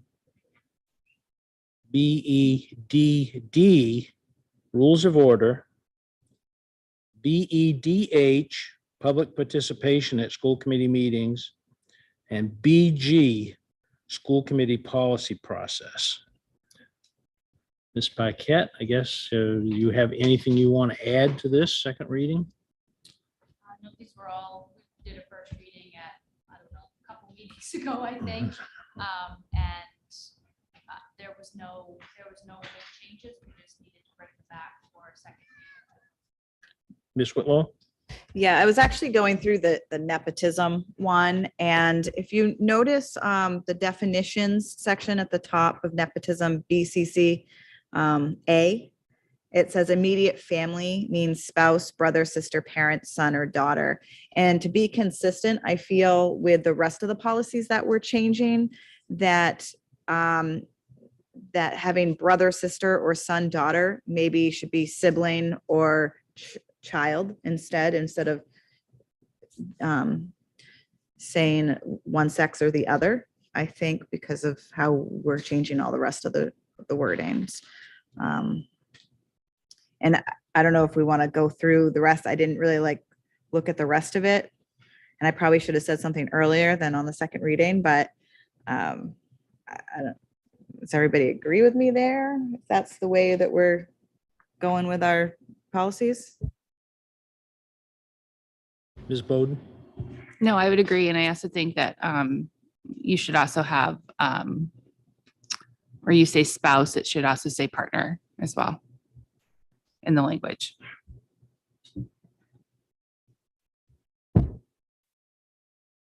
Yeah. Sorry, just to clarify, you were looking to add partner, and then what was the other? I had to pull it up. I didn't have the track. The brother and sister should be siblings or sibling. And son and daughter should be child or children. Under the immediate family, the spouse one, I don't know what the federal regulations are for what immediate family might mean. And I don't know if partner is part of that term or not. I don't know. And I don't recall. Does anyone know that?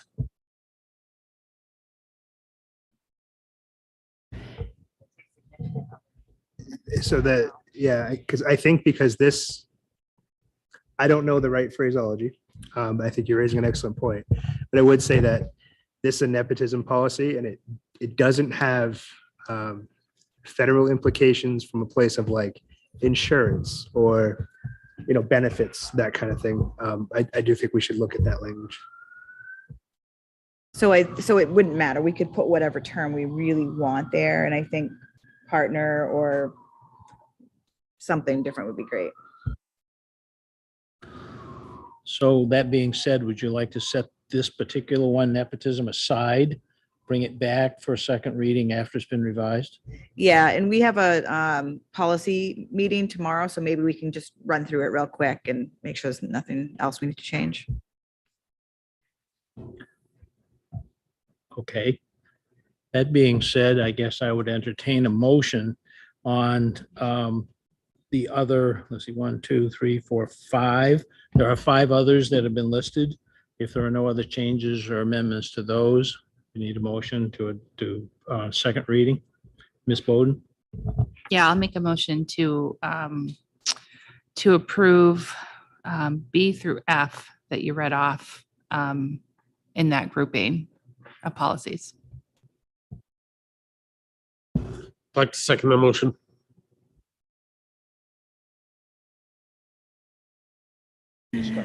Yes, I do. I forgot. I'm sorry. I went through these the other day and I totally forgot to respond that I had some issues with some of the wording.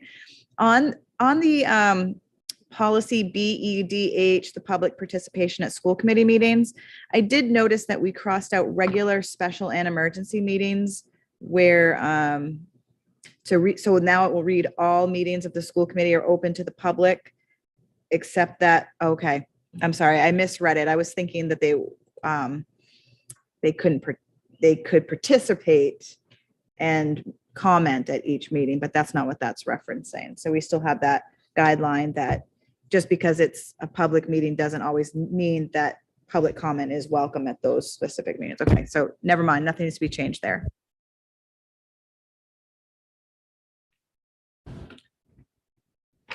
Okay, so anything else on these last 5? Seeing nothing other than that we're going to set aside nepotism for another time. All in favor? That is 7-0. Thank you.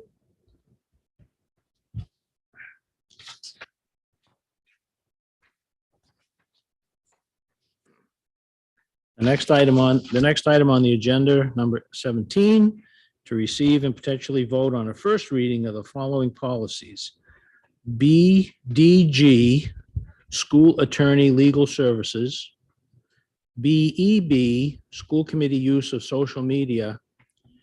and JJIB sponsorship and evaluation of athletic programs. I guess Karen will let you weigh in on that if you would. So just to be clear, BDG School Attorney Legal Services is actually not a current policy we have in our policy manual. It's a new policy we would be adding. And that was recommended through our audit of our policy manual. BEB, which is the school committee use of social media. That is also not a policy that is in our current policy manual. So that is a new policy for us to consider and add. And the JJIB is a policy that we have actually been talking about for some time, from the budget process and the creation of new athletic teams and the evaluation of those teams. And we did consult with Jason Fuller, our athletic director. The subcommittee had him join us, and then we've actually had 1 or 2 other meetings that we've discussed some additional changes and adds to that policy. So that one is in our policy manual, but we've made some significant, I would say some significant changes to make it fit more of the discussion that we've had as a subcommittee and feedback from all of you and from Jason Fuller.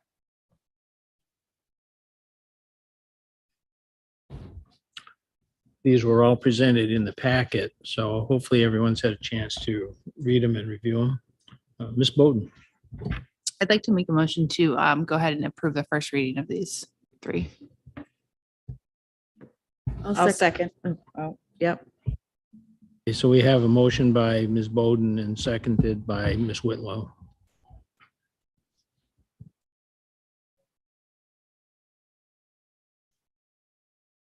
Thank you, Mr. Chair. On the school committee use of social media, I just had a question. I wanted to get the committee's take on it. I know there are some public groups on Facebook, like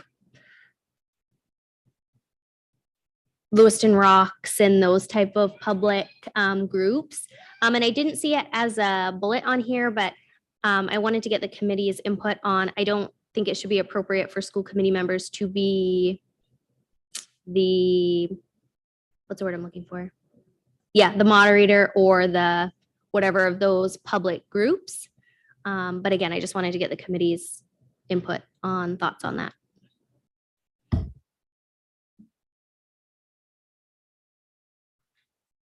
So you're saying that as like an elected official, you don't think that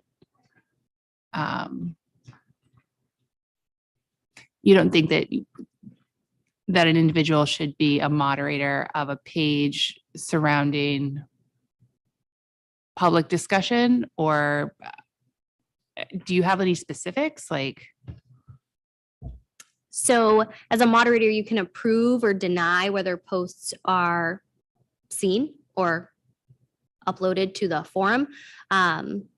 So I just feel like you don't have an unbiased opinion. If you don't like what someone has to say, you can choose to not approve their post to be posted onto the group, the public group, which I don't think is obviously appropriate. Does that make sense? Yeah, I don't agree with what you're saying. I don't think that that we as a board have a say in a school committee member or an elected official, what they do in their free time if they're not representing the school board. That's my opinion. I'm not sure if it's totally exactly what I'm trying to say, but I guess I wasn't expecting the moderator piece to come into play, and I'm guessing there was a specific instance that you're referencing, but I don't know why that would matter, but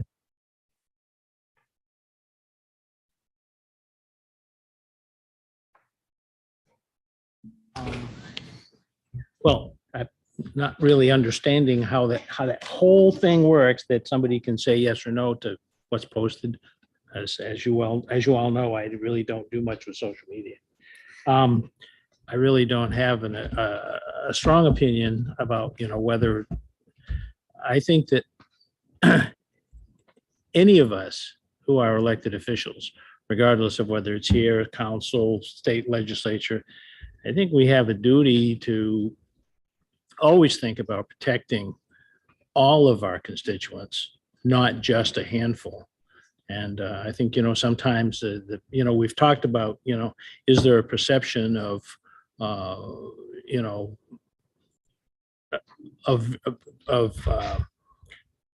trying to think what the word is. Is there a perception that what we're doing is inappropriate? And I think that we all need to be cognizant of that.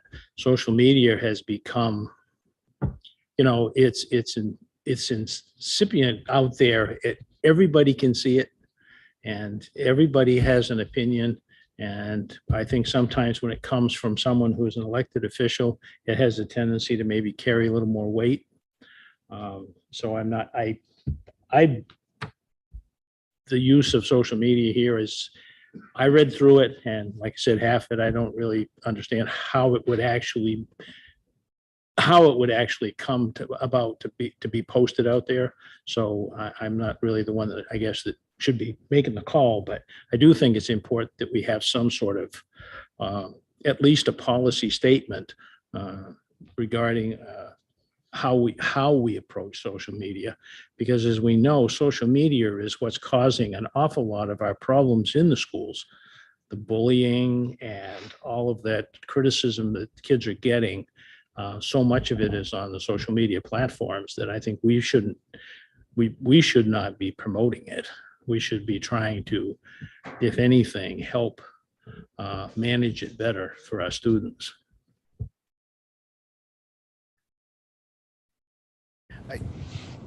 I don't know this I've seen it in law, but your question's really making me think, and I'm wondering if, because of the separation between individual participation or representing the committee, there's obviously some privacy protections, but also some freedom of speech rights that I think exist there. So I'm wondering if we had a policy that said an elected official could not moderate a site, I think if legal looked at that, I think they would say that infringes on an individual's right to freedom of speech. That's my guess. I didn't ask the question to legal, but I think that if that was included, it would be challenging.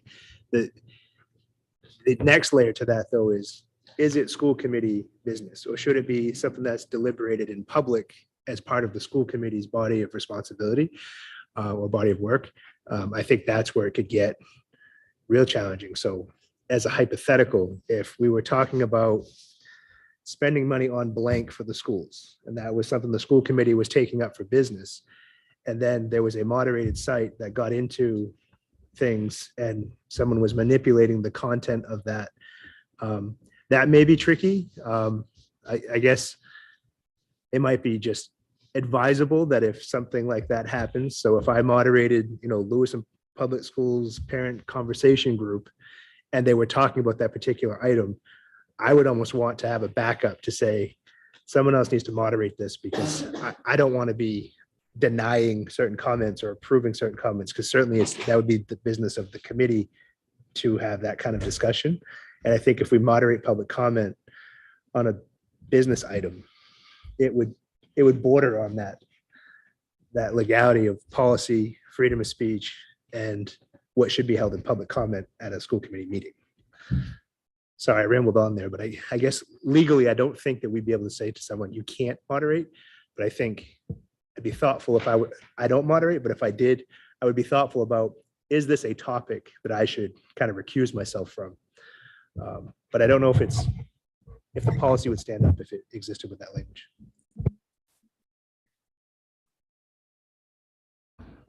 Anyone else with thoughts? Or welcome, Ms. Parks. Glad you could join us. We do have a motion and a second. Ms. Whitlow? Yeah, I have a question and so one of these bullets here says retain electronic records, including the committee members' own posts and content others post to the committee members' account when required to do so by law, regulations, or legal process. So as school board members, we would have to screenshot people's posts. When I asked that at the committee meeting, the policy committee meeting, they said, no, the computer does that for you. Like, don't worry about that. That's what we were told at that meeting. Don't worry about that. It will happen. If they need to find it, they will find it. That's what they said. But I think you were at the meeting. The last few weeks have been a blur for me, so I don't remember any of that. I do think, to your question though, Member Whitlow, that there is a piece that this kind of lands under FOIA anyway, or FOIA, but we cannot actively destroy things that are privy to that freedom of information. Ms. Bowden? Thank you. No, I was just going to say the same thing. I took that bullet point as a FOIA request, meaning that if needed, then we need to produce the social media things in question. That's how I took it.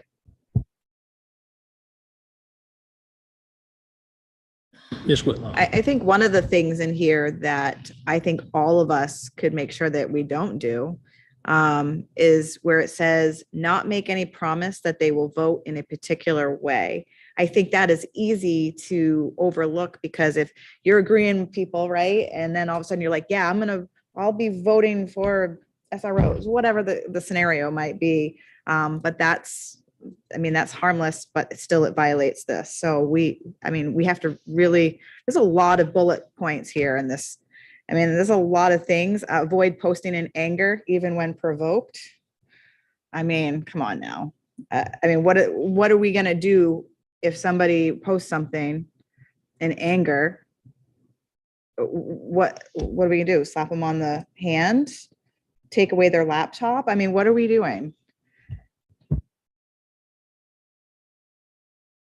I don't, there's no punishments involved in this, but I think it's important that we lay down a policy of ethics for all of us to follow as an elected official on social media. I've personally witnessed things that I'm uncomfortable with. And I think it's important that we're all held to the same standard when we are commenting on things, especially if it could be misconstrued as an opinion of an elected official in a certain direction with an issue. So I just think, you don't speak for me, Tanya, on social media, and I'm not speaking for you on social media. And I don't want there to be any blur in that statement. And so I think this is important for all of us. And I appreciate that this was brought forward to us. And put the motion forward. I'd like to pass this through. I think that probably the only thing that the board could do, if there were clear violations of policy, a member can be censured. It doesn't necessarily carry a huge amount of weight, but at least it makes public record of the fact that there was a problem. So that is something that the board can do. Ms. Parks? I think it's important to remember, and I don't know if I missed part of this conversation before I came in, but I think it's important to remember that school committee policy only pertains to school committee business. So we can put any policy in place that we want, but it's not going to benefit people who are trying to silence other people and using this as a means to do that. I know almost 2 years ago now, there was a lot of pressure that I had received from the community regarding editing our bullying policy because this certain group of people thought that if we changed our bullying policy to include school committee members, they could then utilize that to silence a school committee member. And that's not the way it works. You can't just use a school committee policy to stop somebody from having an opinion or stopping somebody from speaking or stopping from somebody from posting online. And I know that there's some behind the scenes stuff going on with this, that people are trying to utilize this policy as to silence certain people. And I just want to remind everyone that school committee policy pertains to school committee business only, not people's general opinions.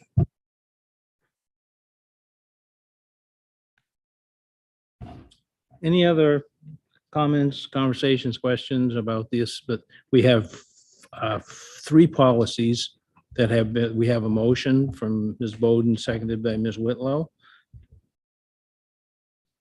Seeing none, all in favor? Motion passes 8-0. Item number 18, to receive an update on the election report. So I can be really quick about this, but the election report comes from the city clerk, from Kathy Monteo, each year. And I thought it would be valuable to share it in the packet, that when we talk about the amount of work that goes into the budget process, that you all start to engage in somewhere around December lightly, and then heavier, certainly January, February, and then March, April, it's all consuming. We had 369 members of our community come out to vote. And so it's discouraging in a sense, but it's actually not that different than it's been for many years. We've always been in the 400 range, give or take. And so I just want to share with the committee that unless you have an objection, we will look to try to message people directly next year on election day using our robocall system. We won't tell them which way to vote, certainly, but just to let people know that, you know, today is that voting day. So I didn't use that this year. It actually came up the day before, and I had considered it, and I wanted to be careful because there are some things out there that people in the past had said we should stop doing.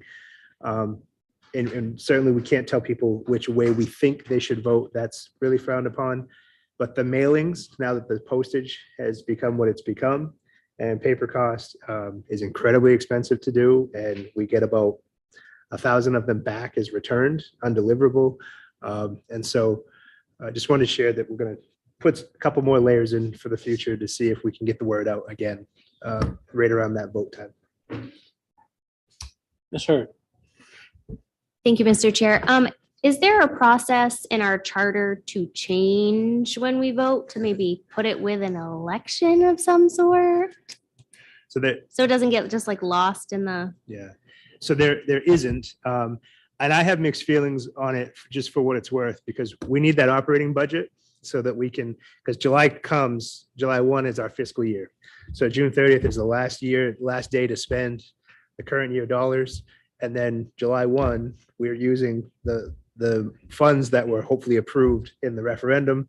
And July and August is get it here to teach and learn with. It's really the volume of things that get ordered from tape to textbooks. It's really a very important time.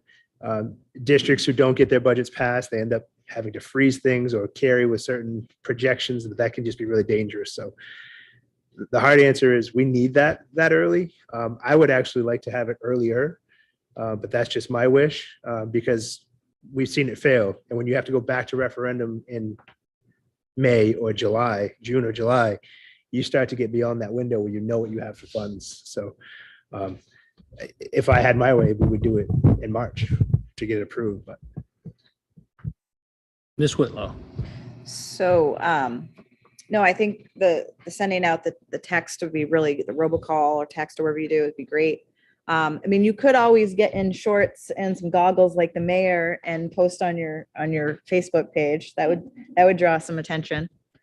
Do they have khaki shorts, pant shorts, and light blue? cut off a polo button up. I think one of the challenges that we have is that we really have to get permission. I'm going to use that term rather loosely. City council has to approve our budget before we can actually take it to the voters. And they're not going to change their policy about it. So one of the, and I mean, this year, I think we were, what was only 2 or 3 days after we got city council approval when we took it to the voters. I do think that there's a little bit of a challenge in anything that we do when we ask the voters to go and vote on approving the budget as proposed, because just the wording of it is, you know, that to some degree, a little bit slanted in the affirmative that we would like it approved so we can educate the kids. So I think we have to be a little careful about that. I don't see it changing. I know I would agree with Jake that the sooner we could get it, it would be better. But the whole way the whole thing is structured from by the time that the planning board and other people that are looking at all various and sundry pieces of it, even as far as the LCIP even is concerned, it just takes forever to get these budgets through. And this approval is, we have had, well, it was only about, what, 3 or 4 years ago, we had one that was rejected and it created a mess. Well, there were several locally, even I guess Levitt didn't pass. And there was a couple of others that didn't pass. And now they're scrambling to figure out how they get them back. So we're not alone in this late voting thing.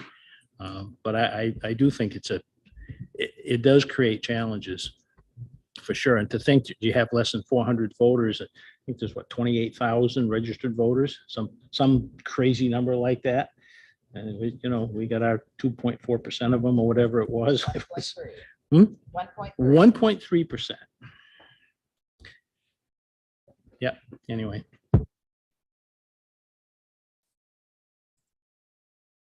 Thank you, Mr. Superintendent, for that. Receive information and discuss the cell phone issue. So we did land a memo in your packet before the meeting, just to have more conversation around the cell phone piece. And we're seeing things pop up more and more.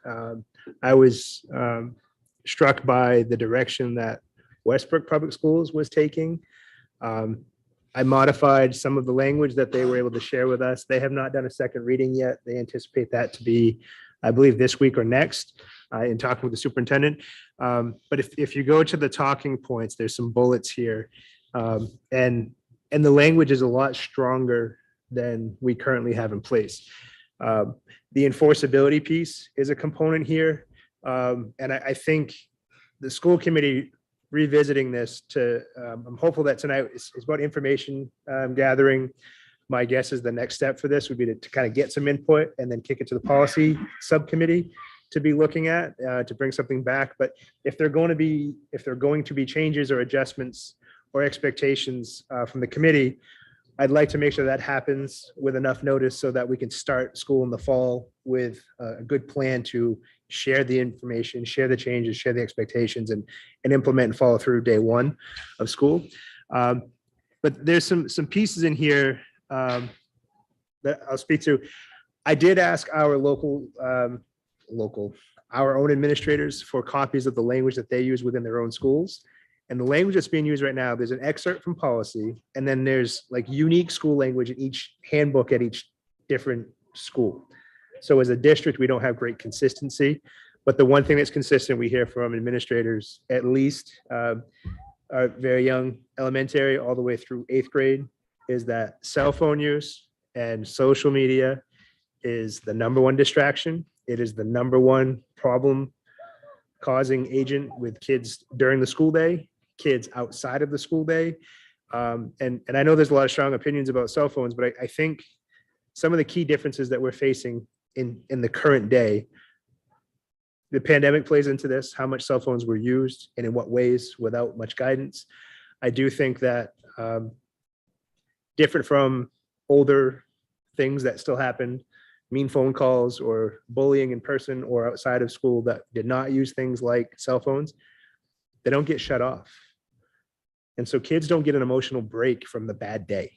It just keeps coming. And we can't control what people do outside of school to that extent, but I think we're going to continue to create a campaign to educate parents so they can help. We have even in some student meetings with parents because of disciplinary reasons, showed parents like let me see your child's phone with your permission, and I will show you how to check certain places, how to see if an app has been deleted, how to see when they were using it and who's had activity to it, even if they've deleted it, where possible. Teaching them about parent permissions and child locks and things like that. So we're trying to take those steps in small conversations. We want to expand that. So it's good to have a rule or policy, but I also think it's good to have some education around it so parents have as many tools as they could have to protect their children, their students. So just kind of skimming through some of these talking point bullets, again, just trying to share some information and have a discussion. Use of electronic devices is authorized during passing time, all lunches, and at the discretion of the building administrator and teachers. That's high school. I was in the high school today, every kid walking with their phone, just every one of them, and during class time. And so, should that be there? And I'm actually curious if our student reps want to chime in on this. I know that a few years back, we were very specific about not during class time. So even if you had a pass to go to the bathroom, we didn't allow for your phones to be out. But what we often would see is they would just go in the bathroom and take them on the bathroom. And so they weren't walking slow in the hall looking at their phone, but they stayed in the bathroom for 10 minutes longer than they otherwise would have. So I do think we have to be smart about knowing that students will navigate. But at the K-8 level, or the pre-K to 8 level, the language from Westbrook was that starting next fall, cell phones and all of the communication devices must be off and stored during the school day, unless it's determined to be essential for the student's health, safety, or for educational purposes as determined by the administration. That's a shift in language. Some places have language similar to that, like the middle school. I just don't know that it's enforced in the way in which some of us think about it being enforced. The other piece, if you look down the next bullet, it talks about if a student's not following the guidelines, the school may take any or all of the following actions. I think this is where it gets muddy for, it's the fourth bullet and then there's sub bullets. What we haven't had, and I've supported people in their efforts, but what we don't always have is what can a teacher do? What can an administrator actually do? Because sometimes we take the phone or we tell the students to give it to us. And who's responsible for that phone now? And how does it get returned to the student? And what if that phone needs to be used to communicate with the parent, or even if it's by choice, not necessarily educationally necessary, and the student doesn't have the phone, then what? So when we talk about this next step kind of language, I think we want to give our staff the opportunity to enforce the rules, but I think we have to understand what we're doing when we say that. So it says here, the teacher may give a warning and have the student put it away or in a locker, a backpack, purse, or other secured location during the time. Teacher administrator may confiscate the device and release it to the student at the end of the regular school day. Escalating from there, confiscate the device and release it only to a parent or guardian. And that's at the discretion of the principal or designee. School may prohibit from possessing a personal electronic device on school property or at any school-sponsored activity for such period of time as the principal designee deems reasonable. We recently did a safety plan with a couple of students at one of our schools that the social media and the bullying had been constant. And we put a safety plan in place that you can't bring your phone to school. If you're seen with your phone at school, you're going home. And trying to navigate that. And it's been better for a few days, but we'll see. But there's no policy saying that there's backing for that. We've instituted it as a safety plan, but I think administration would like to have more support if they choose to do that. And it also says the student will be subject to disciplinary consequences up to and including expulsion when and where appropriate. If needed, law enforcement may be contacted for extenuating circumstances. And then it talks about some other things when, spaces and places that videos and pictures should not be used. As you know, we did consequence some students this year for videotaping fights. That was a transition. We didn't really do that much in the past. I've given that permission, I guess, if you will, to say to principals, if you see people videotaping fights, I feel like that's no different, maybe less to the extent, but it's no different than fighting itself. So just trying to discourage all that activity, it's had some impact. And there's other talking points here, but I guess I'd like to hear just any thoughts that you may have as a committee before this goes to the policy subcommittee. Paul? Thank you, Bruce. I couldn't feel more strongly about this issue. Again, I will give my street credit being on the ground floor for this for a number of years. I think we have to have, first of all stakeholders involved. I don't want to prolong the process, but we've got to get everybody at least to be heard for people to accept. You'll see a surprising number of parents that will say, oh, not my kid. It's just there for emergencies and everything else. But I think we need to let them know. At Auburn, we tried a variety of things. There was one notable one, park your cell phone at the door, just like the Western movies, park your gun at the door. We had a little felt thing with 40 slots that the kids could put their cell phones in. That didn't last very long. The teachers were worried if they're in one end of the room, they didn't want the responsibility if the kid's phone got swiped. It's an easy solution, but the devil's in the details, and there are no easy answers to it. But I think a big reason, from my observation, being in the classroom, is that some teachers just didn't enforce it.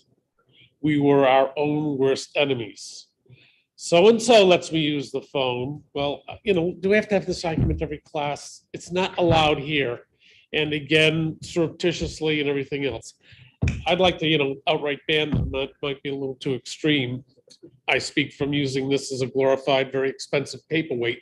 As I've told you before, the use I get out of it, so it's easy for me to say.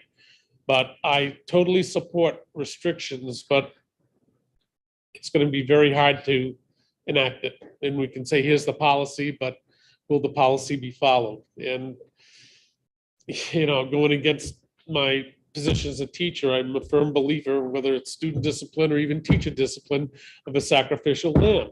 You make an example of someone and the rest of the sheep don't want to, go to the slaughterhouse themselves. So whether we do it with a student or a teacher or an administrator that slacks in it, we've really got to have people sign on to enforce it. And we're all different. And, let's not delude ourselves into thinking that a policy is going to solve the problem. I wish it would. Thank you, Bruce. Ms. Hurd.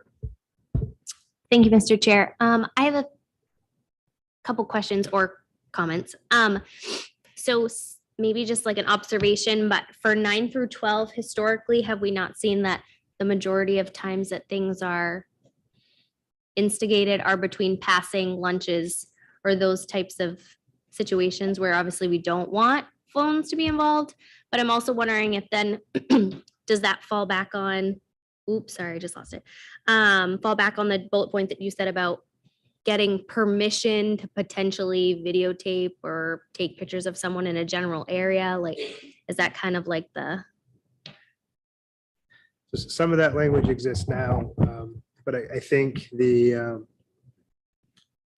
the key to the unstructured time, which I think you're referencing, is that it's not classroom time. Mhm. So you can use your phone and not be detached.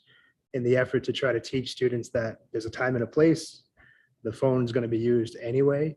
But if they can use it during that, between the bells, at lunch, before and after school, they can learn and develop the skill that, like a workplace, that I can use it before work, I can use it when I have a break at work, but on my lunch, but I shouldn't be using it when I should be focused on school.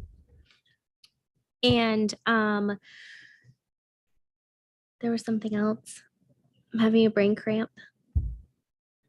Come back to me. I'll write it down. I'm just kind of thinking in my head right now. Okay, you want me to come back to you as well? Sure. Tanya? I didn't know we were going around the table. No, I like this. This is good. I think we need to. I have the same sentiment that Ms. Hurd does about the hallway use. We've seen in the past that people start fights. They want it recorded for social media. So it's all planned. We see this thing play out in the hallways or the cafeteria or wherever. So I think that we really need to think about that, and maybe there's some alternatives. Thank you. I was wondering about who will decide what is the proper time for something to be used, number one. And the other one is permission from whom? It says you need prior permission to use the camera on somebody. Is it permission from the school, permission from the subject of the video? The people who are fighting in the hallway? How do you ask permission ahead of time to record that? Of course, we don't want that to happen, but I'm just trying to figure out what that means, getting permission from whom. Yeah, I think that's a good question. I really do. Because I think there's kind of two roles. One is you're not taking images or video of people that wouldn't give you permission to do so, like an instructor in the school not giving you permission, or the administration not giving you permission to shoot pictures or videotape things that are not what we want in school. So I think it's a good thing to have clarified for sure. I will say there's a number of educators who have come forward over the years and said, I'm being recorded in my classroom and it's not okay. And at times it isn't okay, but we've also had instances when kids have taken video of something that should not be happening in school and have turned it over, and it has been kind of a catch-22 of you're not supposed to be videotaping in your class, but then you see certain behaviors and you're like, well, I'm glad that that was captured so that we can act on it. Ms. Bowden? Thank you, Mr. Chair. So I obviously pre-read this and knew this was coming. It's actually something that I personally brought up with the superintendent. I've had discussions with teachers, mostly at the middle school level. I'm in a situation where I have a middle school age child and a high school age child.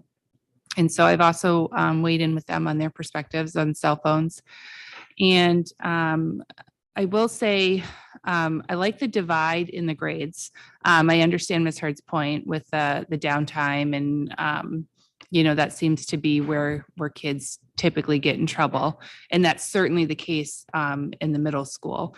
But I find that, kindergarten through 8th grade, the teachers have a little bit more hold on the students.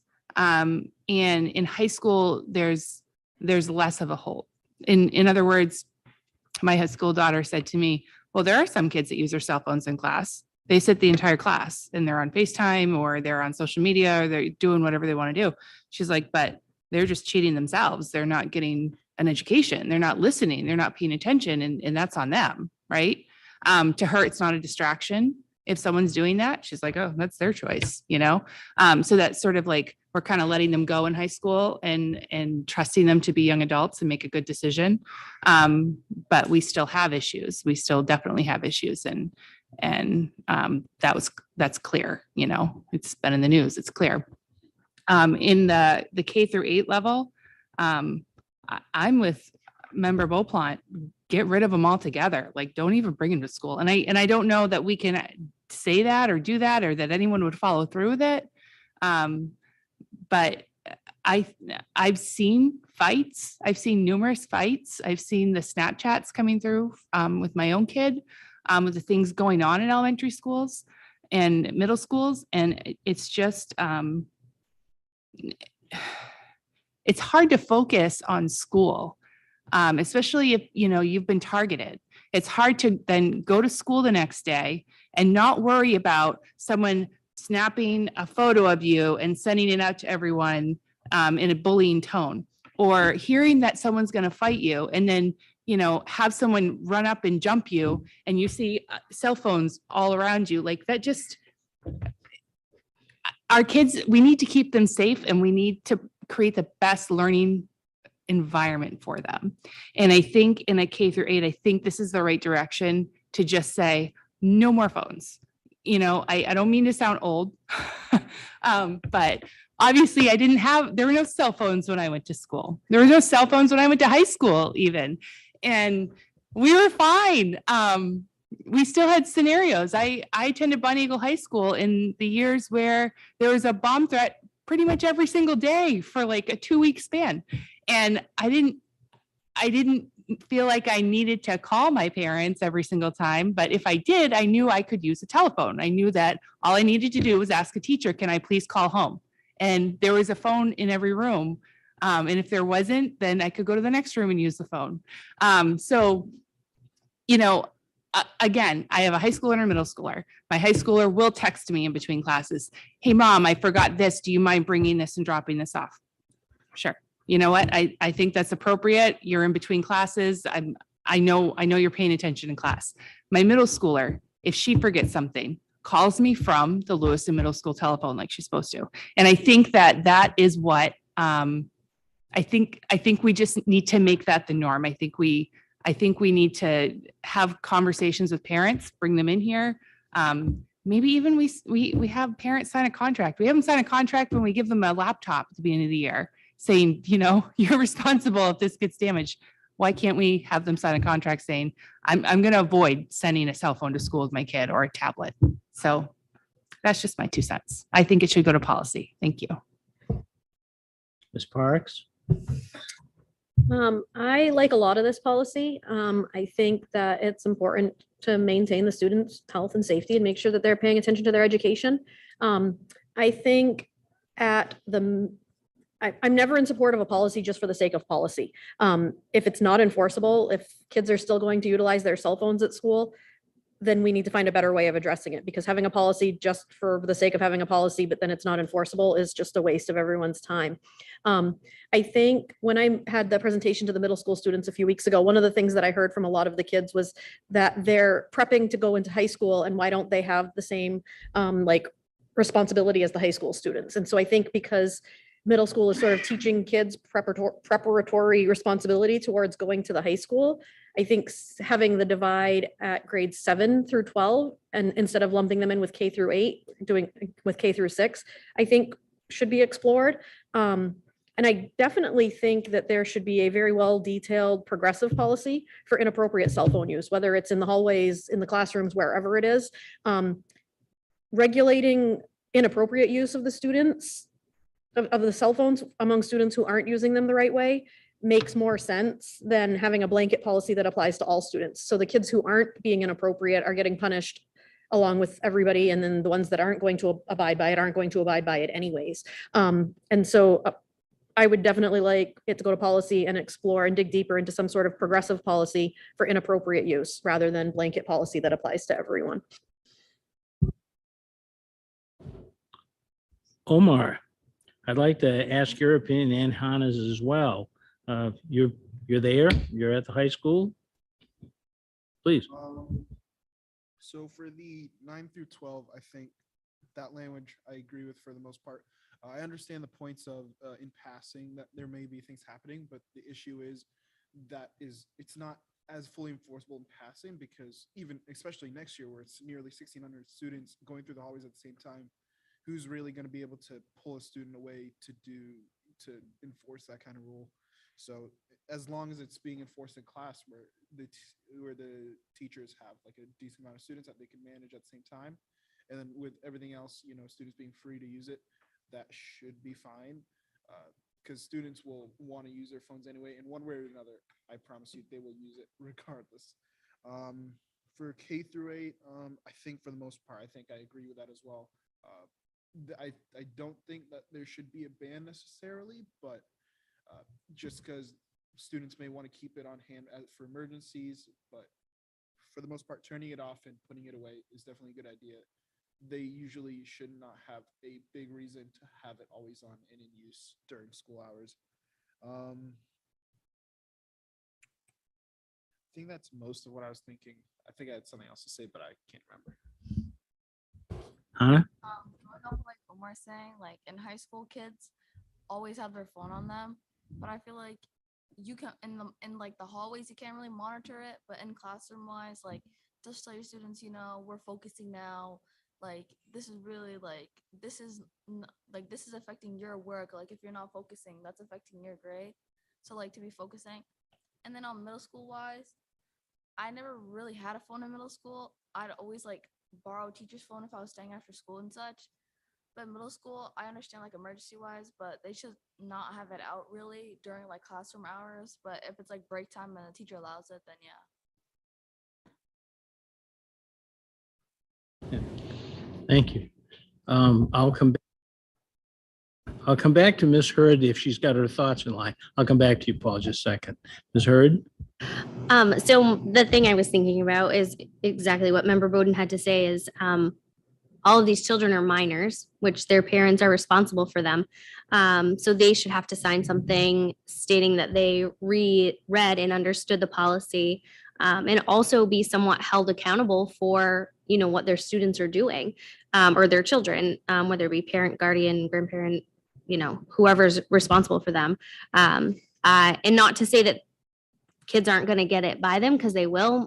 I check my son's backpack every single day before he gets to school. And today when I picked him up, he had something in there he wasn't supposed to, and he's 6 years old. So obviously things will get through, but I think we need to start holding parents accountable for what's going on in their household, what's going on under their roof. And hopefully they can help teach their child or student or whoever that right, wrong, responsibility, what's expected of them as they are getting older, going to high school, preparing for their future adulthood, that kind of thing. Ms. Medina? So I definitely agree that there needs to be a stricter phone policy. I have heard students say that sometimes they feel their phone protects them in certain scenarios where it's their proof. So I do know a lot of students might fight against that. But I also think it's really important to teach social media safety in schools. I mean, just like we teach Halloween safety or stranger danger, like this is really a part of our everyday life, and is only going to continue to be. And sometimes parents don't understand social media, or they work too much, or whatever the case may be. So I just wonder if there's any way we can get social media safety in schools to teach our kids, and even like the peer pressure. Sometimes if they're in a group chat and their friends are bullying somebody and they don't necessarily like it, but they won't speak up and how to tell somebody, I just think those things are really important to teach, starting at a younger age. And then hopefully by the time that they're older, they'll understand how to properly use their phones and know there's a time and a place for it, but also know that there's even good ways to use social media to empower you and to learn different skills and, things like that. So yeah, those are just my thoughts. Yeah, two things. First of all, the importance of leaving a paper trail. Again, if I can share a 15-second anecdote. I had a parent come in my room ready to hand me my head in the middle of a school day because I was showing a documentary on Indigenous people, and there was some language or nudity or something like that. And how dare you show this to my son or daughter, or whatever it was, blah, blah, blah, blah, blah, blah. I said, just a minute, sir. So I pulled out a permission slip that, again, the student signed and the parent signed. And then the father said, that's not my signature. I just held it up to him and smiled. And he said, thank you. And I'm sure he had a nice conversation at home, but we got to have that paper. Secondly, and I'm going to direct this question to Mr. Rock, or I'll call you Mr. Wizard because that's what I call Dave. Let's put the ethical, moral, legal consideration aside just for a second here. Do we have the ability to block inappropriate sites at school?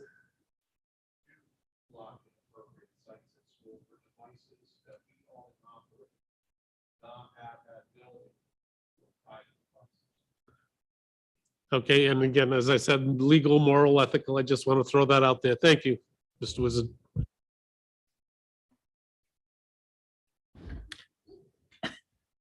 Anyone else?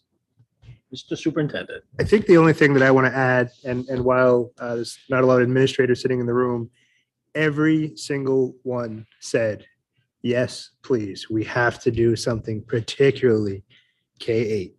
The middle school administrative team is just, like I said, they're putting in safety plans now where kids cannot have a device at school. And they've gotten parents to commit to not sending the kids with the device. And if it happens, their first stop is the main office, where they have to put the cell phone in with somebody in the main office and they can get it at the end of the day.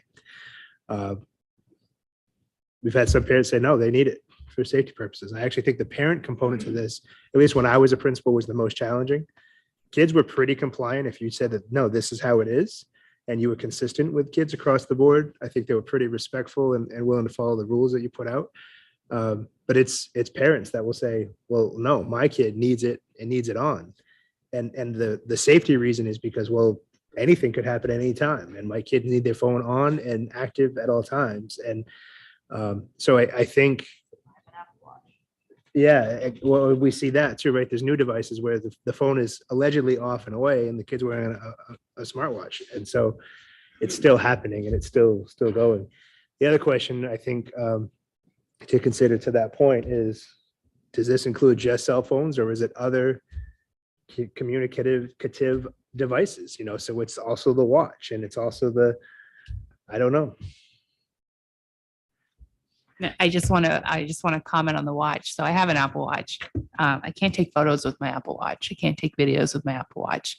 I do get notifications of my Apple Watch. So if there's something important that comes through, I can switch to my phone if need be. But I can also, you know, if there's an emergency, I can take a phone call on my watch and I can text on my watch. But it's definitely not as easy. Correct. It's definitely more of a challenge and it's more frustrating. But I have it just so I don't have to stop and look at my phone in a, you know, situation like this. I'm sitting in a meeting, right? And if there was an emergency, I would see it on my watch and I'd handle it. So I don't have as big of a problem with the watches. Mostly because you can't take videos and photos with it. And I think that's the piece in the K-8 level that is probably, you know, the biggest problem, if not one of the biggest problems. I can't use social media on this either. Yeah. So. Yeah, it's coming soon. Ms. Hurd. Thank you, Mr. Chair. So on the same line as Member Bowden and Member Whitlow, my son has it's called a Gizmo watch. And it has just a few numbers that can get programmed into it that he can call. And that's all those are the only options. And I think it tracks the steps. I don't really know. But as a parent, when he's going to basketball camp or gymnastics camp or something, I have the safety of knowing that if he needed me for something, he could call me, like if something happened in the locker room or, you know what I mean, he's sick. So those types of things I think are okay as long as they're not being disruptive, like they're not calling, you know, Nana and Pop at, you know, in the middle of class or something, you know what I mean? I think that kind of situation is fine. But again, there are all of those things that we would have to think about and be very specific on. Because there are a lot of different options out there now other than just a phone. Yeah, I haven't weighed in. I think most of you know that I'm not much of a techie, but my understanding of all of this is that even if kids are being texted or if there's stuff on Snapchat or Instagram or whatever in the world the other programs are, even if your phone is turned off, when you turn it back on, it's there. And if you're in school and somebody is bullying you, is it really that important that you know that you're being bullied right this instant in the middle of a math lesson? It's still going to be there. There's still a record of it.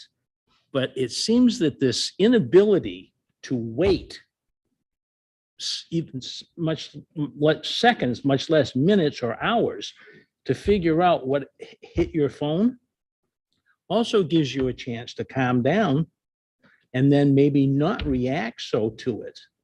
It creates a record. I mean, just because it's not on, the message is still going to be there. At least that's my understanding of how it works. And, you know, so as far as I'm concerned, the K-8 ban to me makes perfect sense. The kid's got it in his backpack. At the end of the day on the school bus ride home, he can get all the crap that's out there that came on his phone all day long. And he can react to it if he so chooses. But other than that, I don't see why why any student would want to be disturbed and distracted from what. It's little wonder we're having difficulty teaching these kids when all they see is this instant garbage, electronic, you know, basically it's electronic diarrhea that most of them are seeing. That's where I'm standing. Yes, thank you. And with apologies to our overworked secretary, if Johnny, mom wants to remind Johnny that he has to have a haircut after school, they can call the school and the school can pass the message. I realize it's a pain in the tush for secretaries, but it's not an emergency.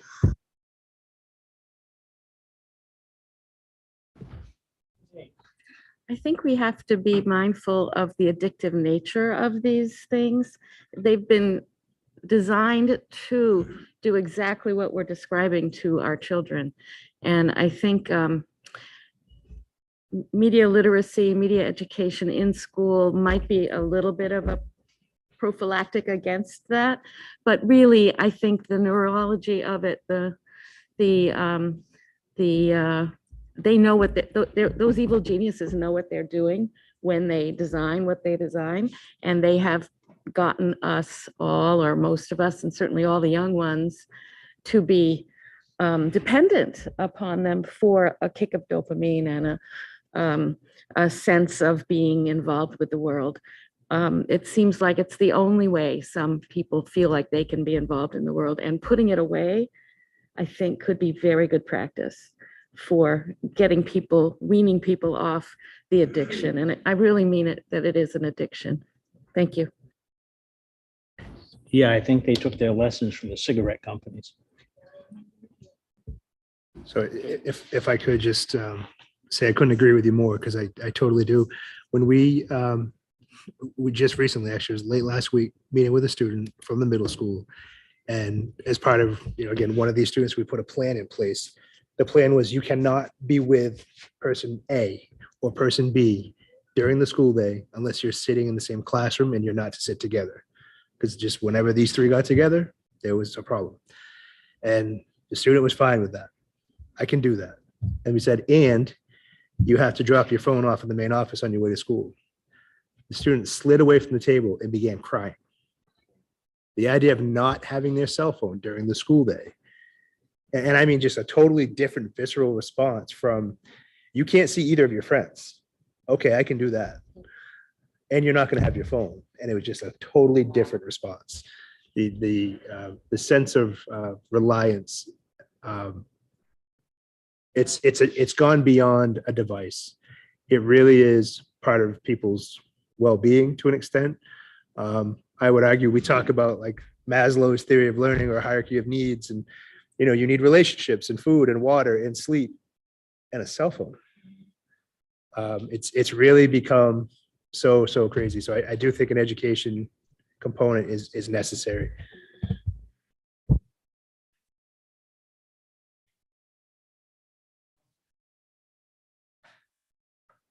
So I think my next steps with this is to, I think we can talk about the policy subcommittee, but I also agree with Paul that we need to get some stakeholders involved in this. And even though it's summer and participation might be lighter, I think unless we do something that's really outside of the box, I think we can implement it in the fall, whatever's decided, and hold some lines and be consistent. The other thing I would mention is at the elementary level, getting younger and younger, they're seeing things in 6th and 5th grade like they've never seen before. They never dealt with these issues. And I think some of that is well, there's more cell phones available because mom and dad got a new one and passed it down, kind of thing. But the language at the middle school, I think it's not a shift. It's just we're holding the line now, and it might have more detail behind what it means if the policy shifts. But at the elementary level, it might be a bigger shift, but I think they're also potentially more teachable as far as a routine is concerned.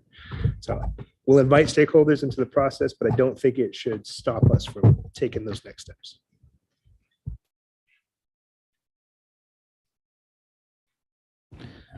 That being said, we'll move on to agenda item number 22, which is report from school committee chair.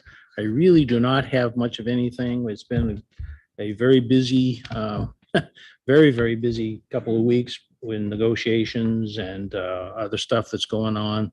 I don't really have much of anything else to report. So I'll go to agenda item number 23, which is, Megan, yeah. We skipped agenda item number 21 to receive information about No, we've avoid. already done that. Oh, you No, did no. that before I got here? 20 and 21 have Okay. already been done. Thank Sorry. you. No, We problem. took them out of order because we had guests. Yeah. Janet? Thank you. No, I just wanted to say, since you brought up negotiations, I just wanted to thank the administrators for providing us dinner on those nights. I just didn't want that to go unsaid because it's so appreciated. So thank you guys.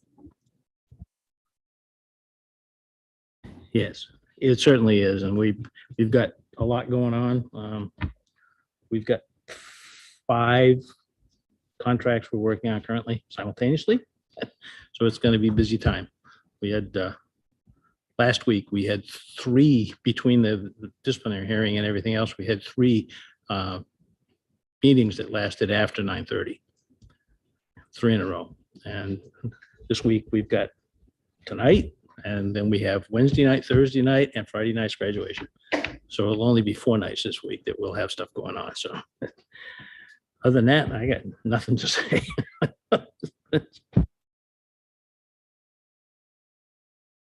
I have just one thing I want to share as part of the updates. That our next meeting is scheduled for what is the recognized holiday of Juneteenth, which we didn't have in our schedule cycle when it became federally recognized as a holiday. And so my pitch to you is to move it out to the 27th. I don't know what that does to people's schedules. So the next meeting is supposed to be on the 20th, which is the recognized Juneteenth holiday. And so the 27th, though, I want to make a note that if I participate, I'll be remote. I won't be in the area to participate. Not that that would keep me from having fun with all of you on a Monday night, but just wanted to see if that's a viable solution for people. So the part 2 to my statement here is, so on the agenda and in your packet, you have personnel policies. And I do think it's something that we need to discuss. However, I have to own this because I review these and I approved it. It's not on our rationale. And so I didn't mention it when we talked about policy. I do think we could still return to it. It's a public agenda item as a first read. But to that end, the reason I think we need this other meeting is just general personnel from hiring this spring perspective for next fall. Any additional changes or shifts that we have, we want to make sure that we get those approved. And the personnel policies, I think, are going to need a second read. And hopefully we have some other things to approve from negotiations or what have you. Could we just move the 20th to the 21st? Can we just move it a night? Is that a no-no? Oh, it's a what? Councils are on Tuesday, so Linda wouldn't be able to be here. Oh, city councils on Tuesday nights.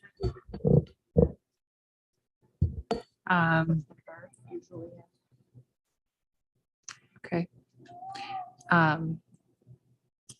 I guess my other question is, are we not allowed to meet on a holiday?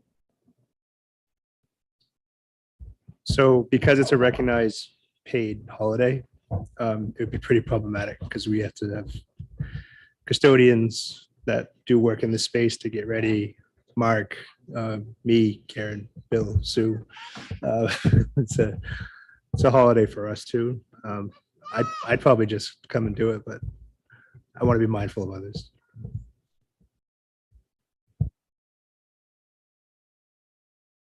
Jake, did we have a placeholder on the 22nd? Or would it would? So I know we've been keeping Wednesdays open. I don't have any. I did not have a placeholder on the 22nd. We were holding Wednesdays in case we needed them for student matters. School will be out by then, so I wouldn't have had put that as a placeholder. I don't. Can you do a quick check, see if the city meets on the 21st, or we can check? They do. Yep, Ms. Hurd. Thank you, Mr. Chair. What about Wednesday? Normally we have that for disciplinary hearings if we need those, but I mean, just what? Yeah, sorry. I was just saying that we hadn't That's what I reserved just it. asked. Yeah, and all I was saying was we didn't have it reserved. I'm not saying there can't be a meeting. Again, I'm I'm away Wednesday might be trickier for me to participate, but I'm not saying I can't. But it doesn't mean that Karen couldn't run that. She loves to run meetings, so. It would be just a quick one, right? Yeah, I think we're looking at second reads and personnel really to try to make sure we don't get too far.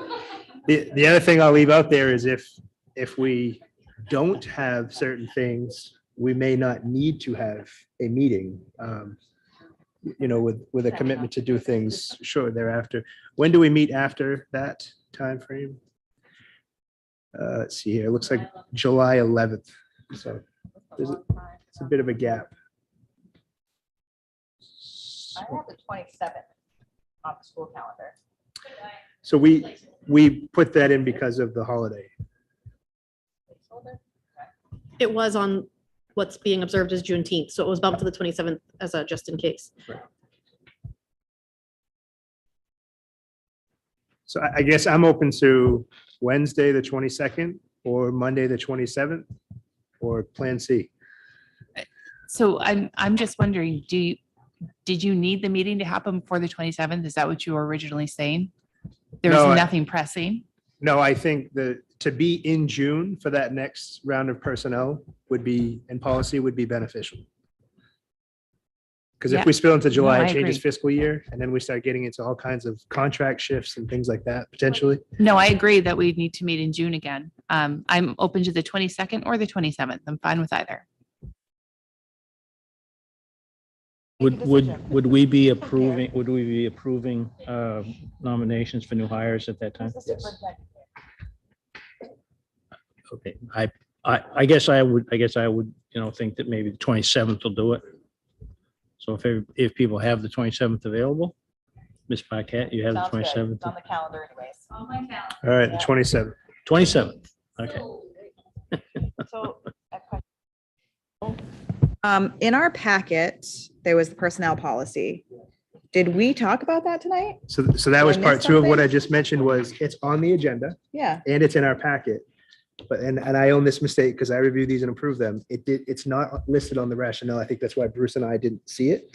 Oh, okay. So I would actually like to talk about that as a first read because I think there's some input. And it is a policy, so it gets 2 readings. So it would be, it really should have landed in agenda item number 17, and that's my mistake. It's not on the rationale. Okay. But it was posted publicly and the document is in your folder, your packet. As much as I even hate to mention this, I'm going to ask for a recess. Yes, yes, please. I'm going to ask for a 5-minute recess while we talk about this, but we should be able to come back to this. So, we're in recess. Thank you. So the personnel policy after. Yeah, we can.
Microphone.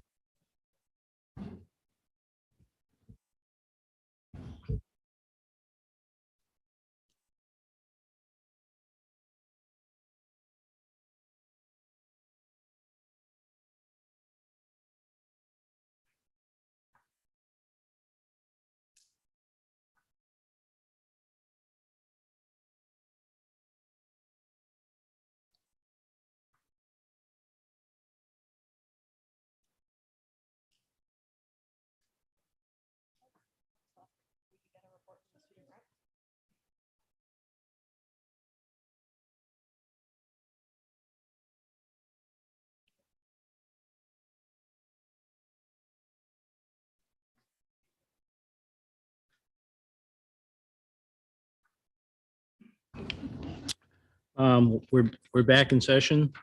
It's come to our attention that there was a clerical error on item 17 that we skipped. I guess I'd like a motion to go back to 17D personnel policy. So moved. So moved by Ms. Whitlow, Seconded.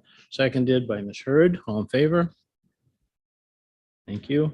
That's unanimous. So we'll go back to 17D, which is in our packet, personnel policies, and Mr. Superintendent. Or Ms. Paquette, or whoever's gonna. So I was just trying No, to it's get the okay. note real quick. And so I apologize for missing this again. It's on the agenda in the public notice and in the packet, and it's just, I missed it in my rationale where I take my notes, so it didn't hit me there. So personnel policies, as you know, what we've been doing with this is reviewing this annually and approving it. But in essence, what it is it's not a collectively bargained agreement, but it is a established structure with language for people who are not currently part of a CBA or a union. And so we've talked about this annually. Last spring, when we did this work, we talked about looking at how we do some things a bit differently. And Kim was very excited to take that on. She had some ideas. As you know, we've had a transition there. And so what we didn't want to do was penalize those folks that are in this area. So what we'd like to do this year is move forward with some small structural shifts and just updates. And so the small structural shifts, one of the things we're looking to do in the document, and I guess it could be the purview of the committee, but we've separated out some things that used to be blended together. For example, we have some non-instructional staff and instructional staff that were in the same listing. And so one of the differences you'll see here is that we've expanded it out. So you see kind of duplicate language, but then it's just non-instructional staff. Very similar language, and then it's just instructional staff. To me, it helps clarify who is what things and where. But also to note that we have structures, like one is called PLD, which I don't know what that stands for. Bill might be able to chime in. But these are for folks that their jobs are not eligible for main state retirement. So by separating these, everyone that's PLD would land in this categorical area. So from an HR and a business office perspective, it is fundamentally different. We've had errors in our business office going back some time. Nothing major, but things where someone thought someone was going to get main state retirement, or someone quoted someone's income and the hiring process only to find out that they don't have main state retirement and they have more reductions from their check because of that. So really, this is about clarity. The other thing is down toward the bottom of the document. You'll see that there are some positions that I've extracted. This is something I've mentioned to you in the past, but I want to say it again in public and make sure that everyone's aware that I'm looking at my immediate executive team having different language. So that would be Karen, Bill, Sue's current roles. And so those have been pulled out of here for a separate conversation. I don't see anything pulled out, so I'm not, maybe not looking at the right document. Is there, I only see the one that's current. What are you looking at? Do you? I don't think it shows the markup. So I wanted to say the same thing. So mine is not marked up at all. And it's showing incorrect holidays. It's showing a lot of things that, and I was expecting to scroll down and find like the red striped version, and I'm Yeah. not seeing that. So. Okay. So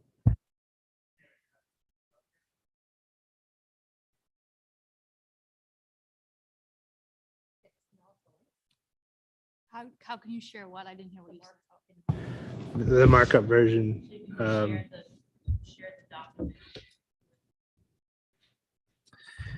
And we won't necessarily have time to review this. Yeah. So I'm thinking that we should probably put it on to the next one if we can, if that works for you guys.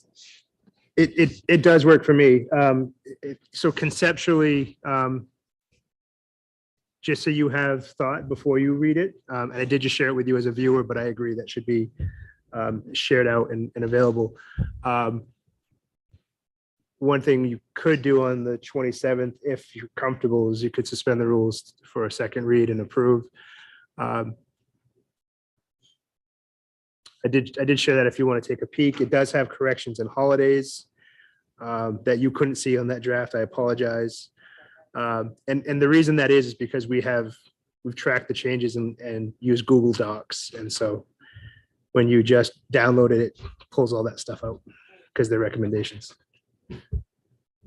So could I make a motion to table this until the next meeting where we can see the striked out version? Yep. Thank you. I think I'll second that. If you need a second.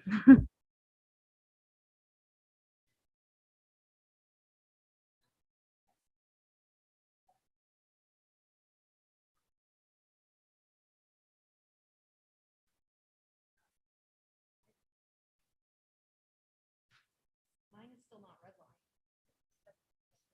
Even the updated one is not redlined?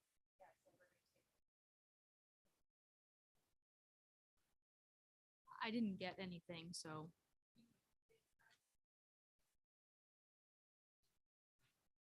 This one says the draft, but it's not redlined at all. And it still has the old holidays. Go down at the bottom though.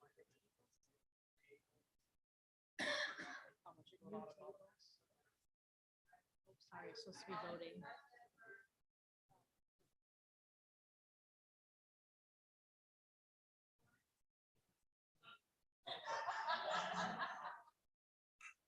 Oh, these say that? So see, he did. There's people that. So I just want to make sure, are you wanting those changes in that personnel policy to happen for July 1st? Is that your intent? And is that why you said it would be okay for us to suspend the rules for a second reading on that same night? That would very much be my hope. And again, for purposes of the fiscal year and how that functions, if it can't happen, we can retro. But it would make life easier business office wise if we weren't doing retros, but it can be done. So if it doesn't happen, that's not terrible. But yes, and I will figure out how to share this because I'm looking at the markup, but if you can't see it, that is not helpful. So I apologize.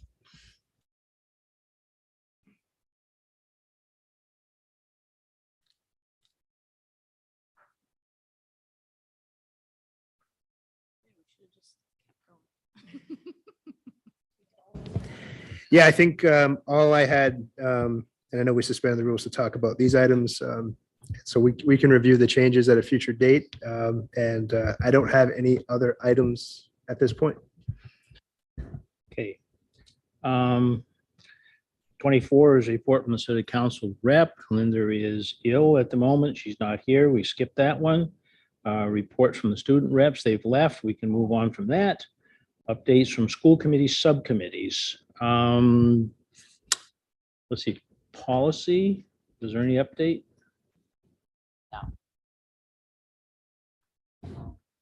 No. Facilities, we did have a meeting. We have a presentation on July 11th. Was it the 11th? Yeah. We have a presentation from JCI on our meeting on the July 11th. And they're going to make a presentation to the city council, I believe, on the 26th. It's going to be an update on everything that they found, which is pretty exciting. And we've had some other good discussions with them. Negotiations is ongoing. Like I said, we had multiple meetings off over and over. So it's all just getting started, but some progress. Jake? Just something with a subcommittee impact scheduling piece that tomorrow the city's taking up the LCIP vote. And I'm not sure where that's going to land, but just as a heads up, if it doesn't pass, it could have some implications on projects that we are planning to do, but it's all future use, not current projects.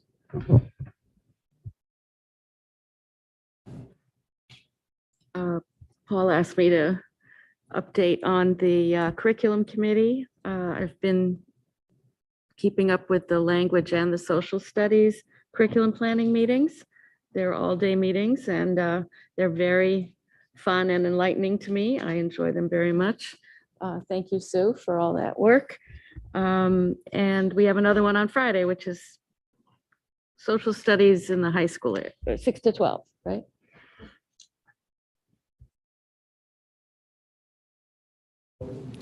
Yeah, I don't have anything to report for the finance committee. We really have not met since the budget passed.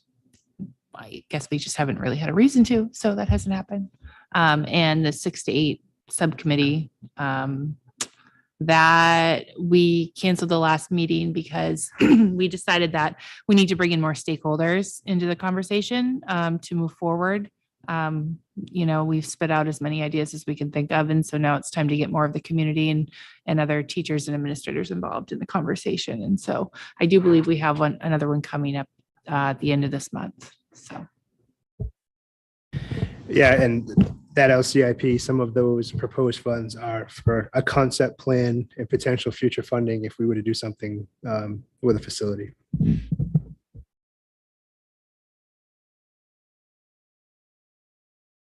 Whitlow.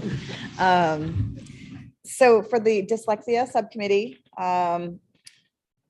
Ms. Paquette and Ms. Williams, we met last week to kind of talk about what our next steps are. And I think one of the things that we've struggled with at this point, at the early stages of identifying students and how do we help those students, is assistive technology through especially the older kids who, so assistive technology could be iPads that you can take a photo of documents and it can read to you, a pen that you can highlight the words and it reads it back to you, just things that really could help a student maybe be a little bit more independent instead of maybe having to have a one-on-one to be able there the whole time.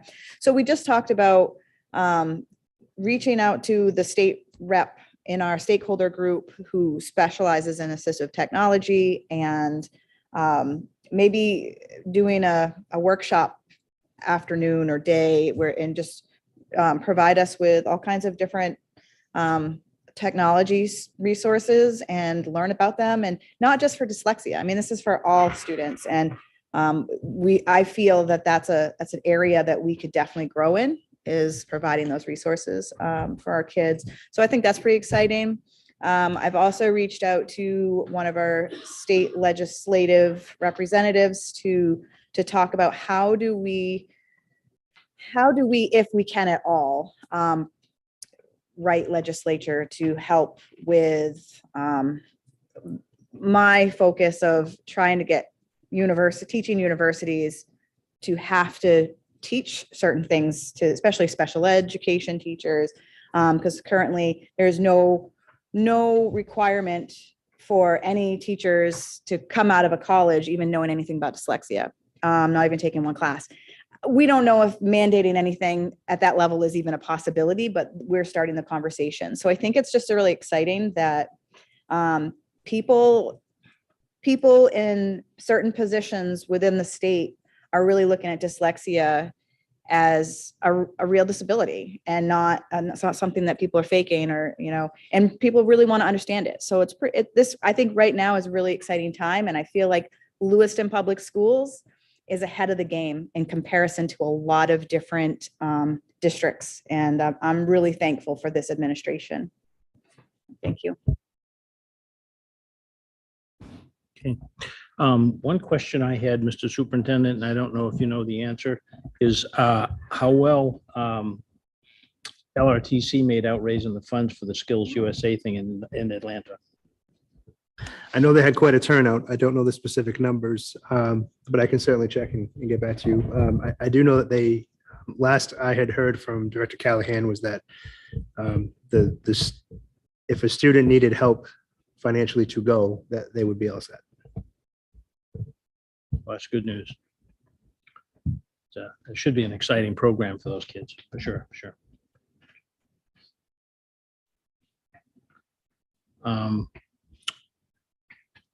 School committee community announcements. Anyone with community announcements? Ms. Bowden. Thank you. So a couple things. First, I want to start with obviously graduation is Friday. I just want to clarify the time. The ticket says 6 o'clock, but I feel like I've heard 7 o'clock over and over. So I just want to clarify. Graduation will begin at 7 and people can arrive in that 6 o'clock hour. Okay, so it's a 6 o'clock arrival. The ceremony begins at 7. Thank you. Next, I just wanted to announce that the Lewiston High School basketball program has put out their summer offerings for elementary school through high school. And it's all on their Facebook pages. The boys and the girls programs have information on the Facebook pages. If your kids are interested in coming into the gym this summer and working with the high schoolers, it's a great little feeder program, and I hope a lot of people take advantage of it. That was all. Ms. Parks. The city of Lewiston is looking to hire lifeguards to open up Kennedy Park Pool this summer, and they haven't had a lot of applicants. They are now going to cover the cost of lifeguard certification, do the full training, and then whoever does this will get free certification, which is usually it's either $375 or $400 normally. So that's a really good opportunity, and the pay isn't bad. So for a high school kid to get certified and then have a summer job so that the younger kids can access the pool, that would be great. And since we don't meet again before the Juneteenth holiday is celebrated, on that same day, the 20th is also World Refugee Day. There'll be the celebration at Smart Payne Park downtown with food and a whole bunch of cultural options. And so everybody should try to attend. It's amazing. And if for nothing else, the food, but all of it is amazing. Ms. Hurd. Thank you, Mr. Chair. So to follow up with what Megan said about the lifeguard, because it's through the YM, they also acquired the health club on Lisbon Street, and they also have a pool. So even if these high school students get certified now, they could potentially cover a few shifts at the pool over there during the school year. So it's not like it's just like a summer thing. I'm sure the Y would have some availability for them for that too. Also, McMahon is doing their family night on June 8th. They're doing a walk on the nature trail, a tour of their garden. All the kids leave with a book. That starts at 5:30 and ends at 7. Others? I'd just like to mention, I saw in the consent agenda tonight on the personnel that Erin Morrison is leaving the district. And she was very instrumental in the expansion at the high school. She was I believe she's the choral director. Chorus. Chorus and choral. Yeah. She spent an amazing amount of time trying to work on that and really moving that forward. So I'm sorry to see that she's leaving us, especially now that she now has a space that she can use. It's just unfortunate. Yeah, she's another one that's relocating to be near family, Southern Maine, New Hampshire border. So she'll be missed. Yeah. I enjoyed working with her very much on the expansion committee. She was good. Ms. Ames. I have a question. I saw in the paper that the Maine Inside Out is working with the middle school.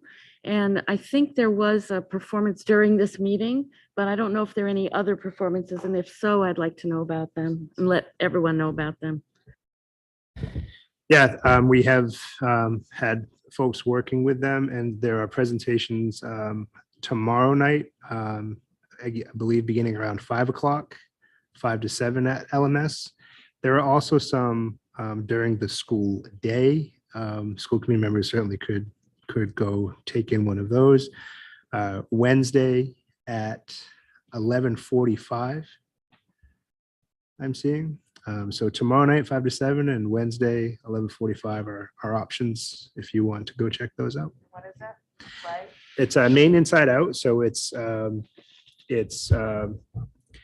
stage presence. It's a presentation, and students participate in expressing different thoughts and feelings around everything from incarceration to equity to how they feel in different spaces. Huh? Yeah.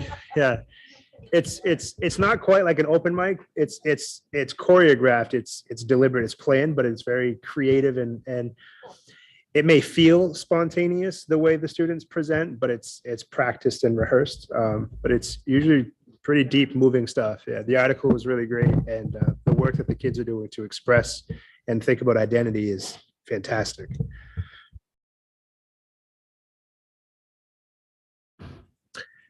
Anything else?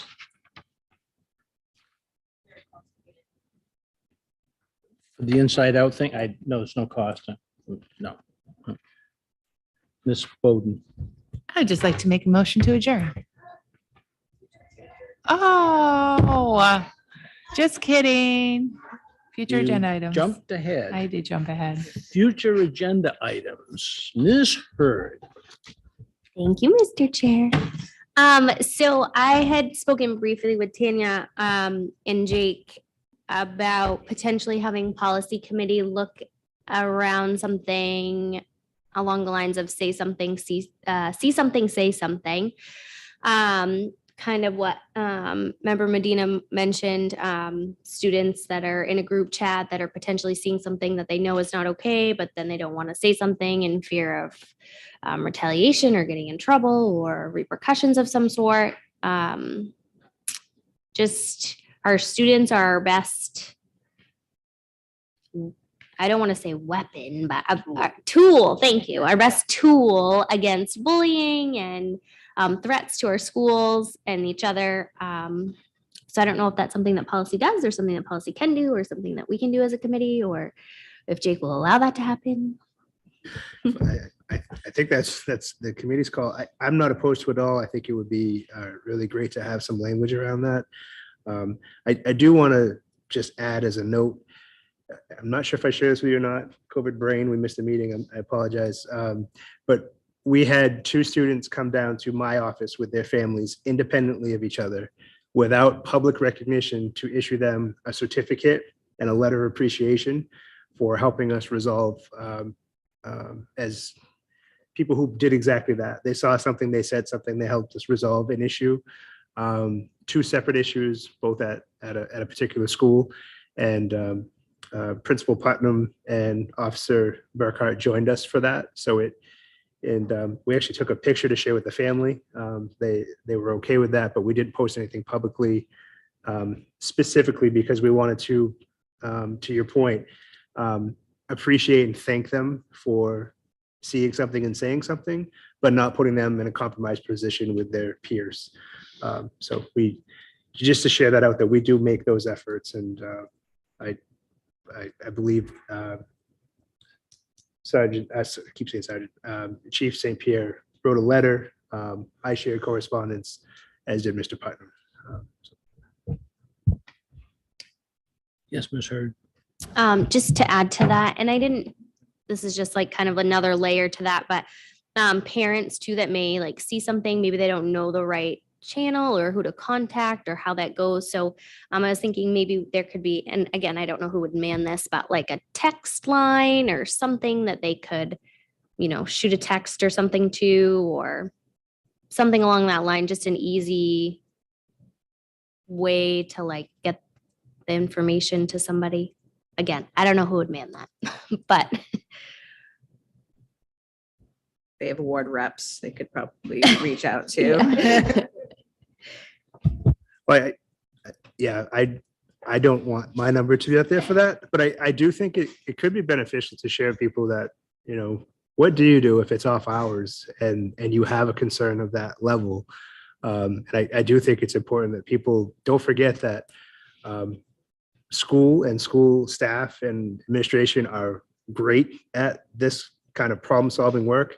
We're not law enforcement, but we sometimes know the kids and their networks and their connections, and we work together with law enforcement. But I'm just saying, for anybody listening to this video right now, if you're having a see something, say something moment, you can always call law enforcement. They know how to get to myself, Karen, our school administration directly without any hesitation. So that would be the first place I would start. But you were hoping that it could either be like a future agenda item or something like that. So then we could discuss if that's something, a policy we want to put together. yes, please.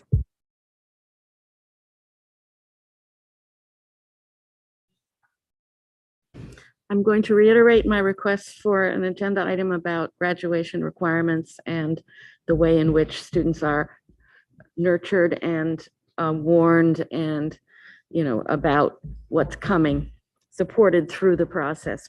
Thank you.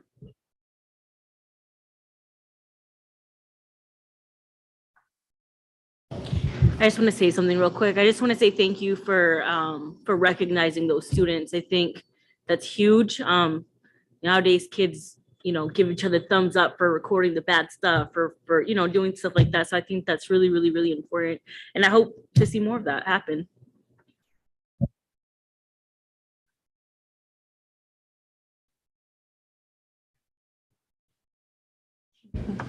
I'd like to make a motion to adjourn, please. I'll second that. Okay, we have a motion by Ms. Bowden, seconded by Ms. Hurd. Any discussion? That's all in favor. Thank you, everyone. I know, quiet.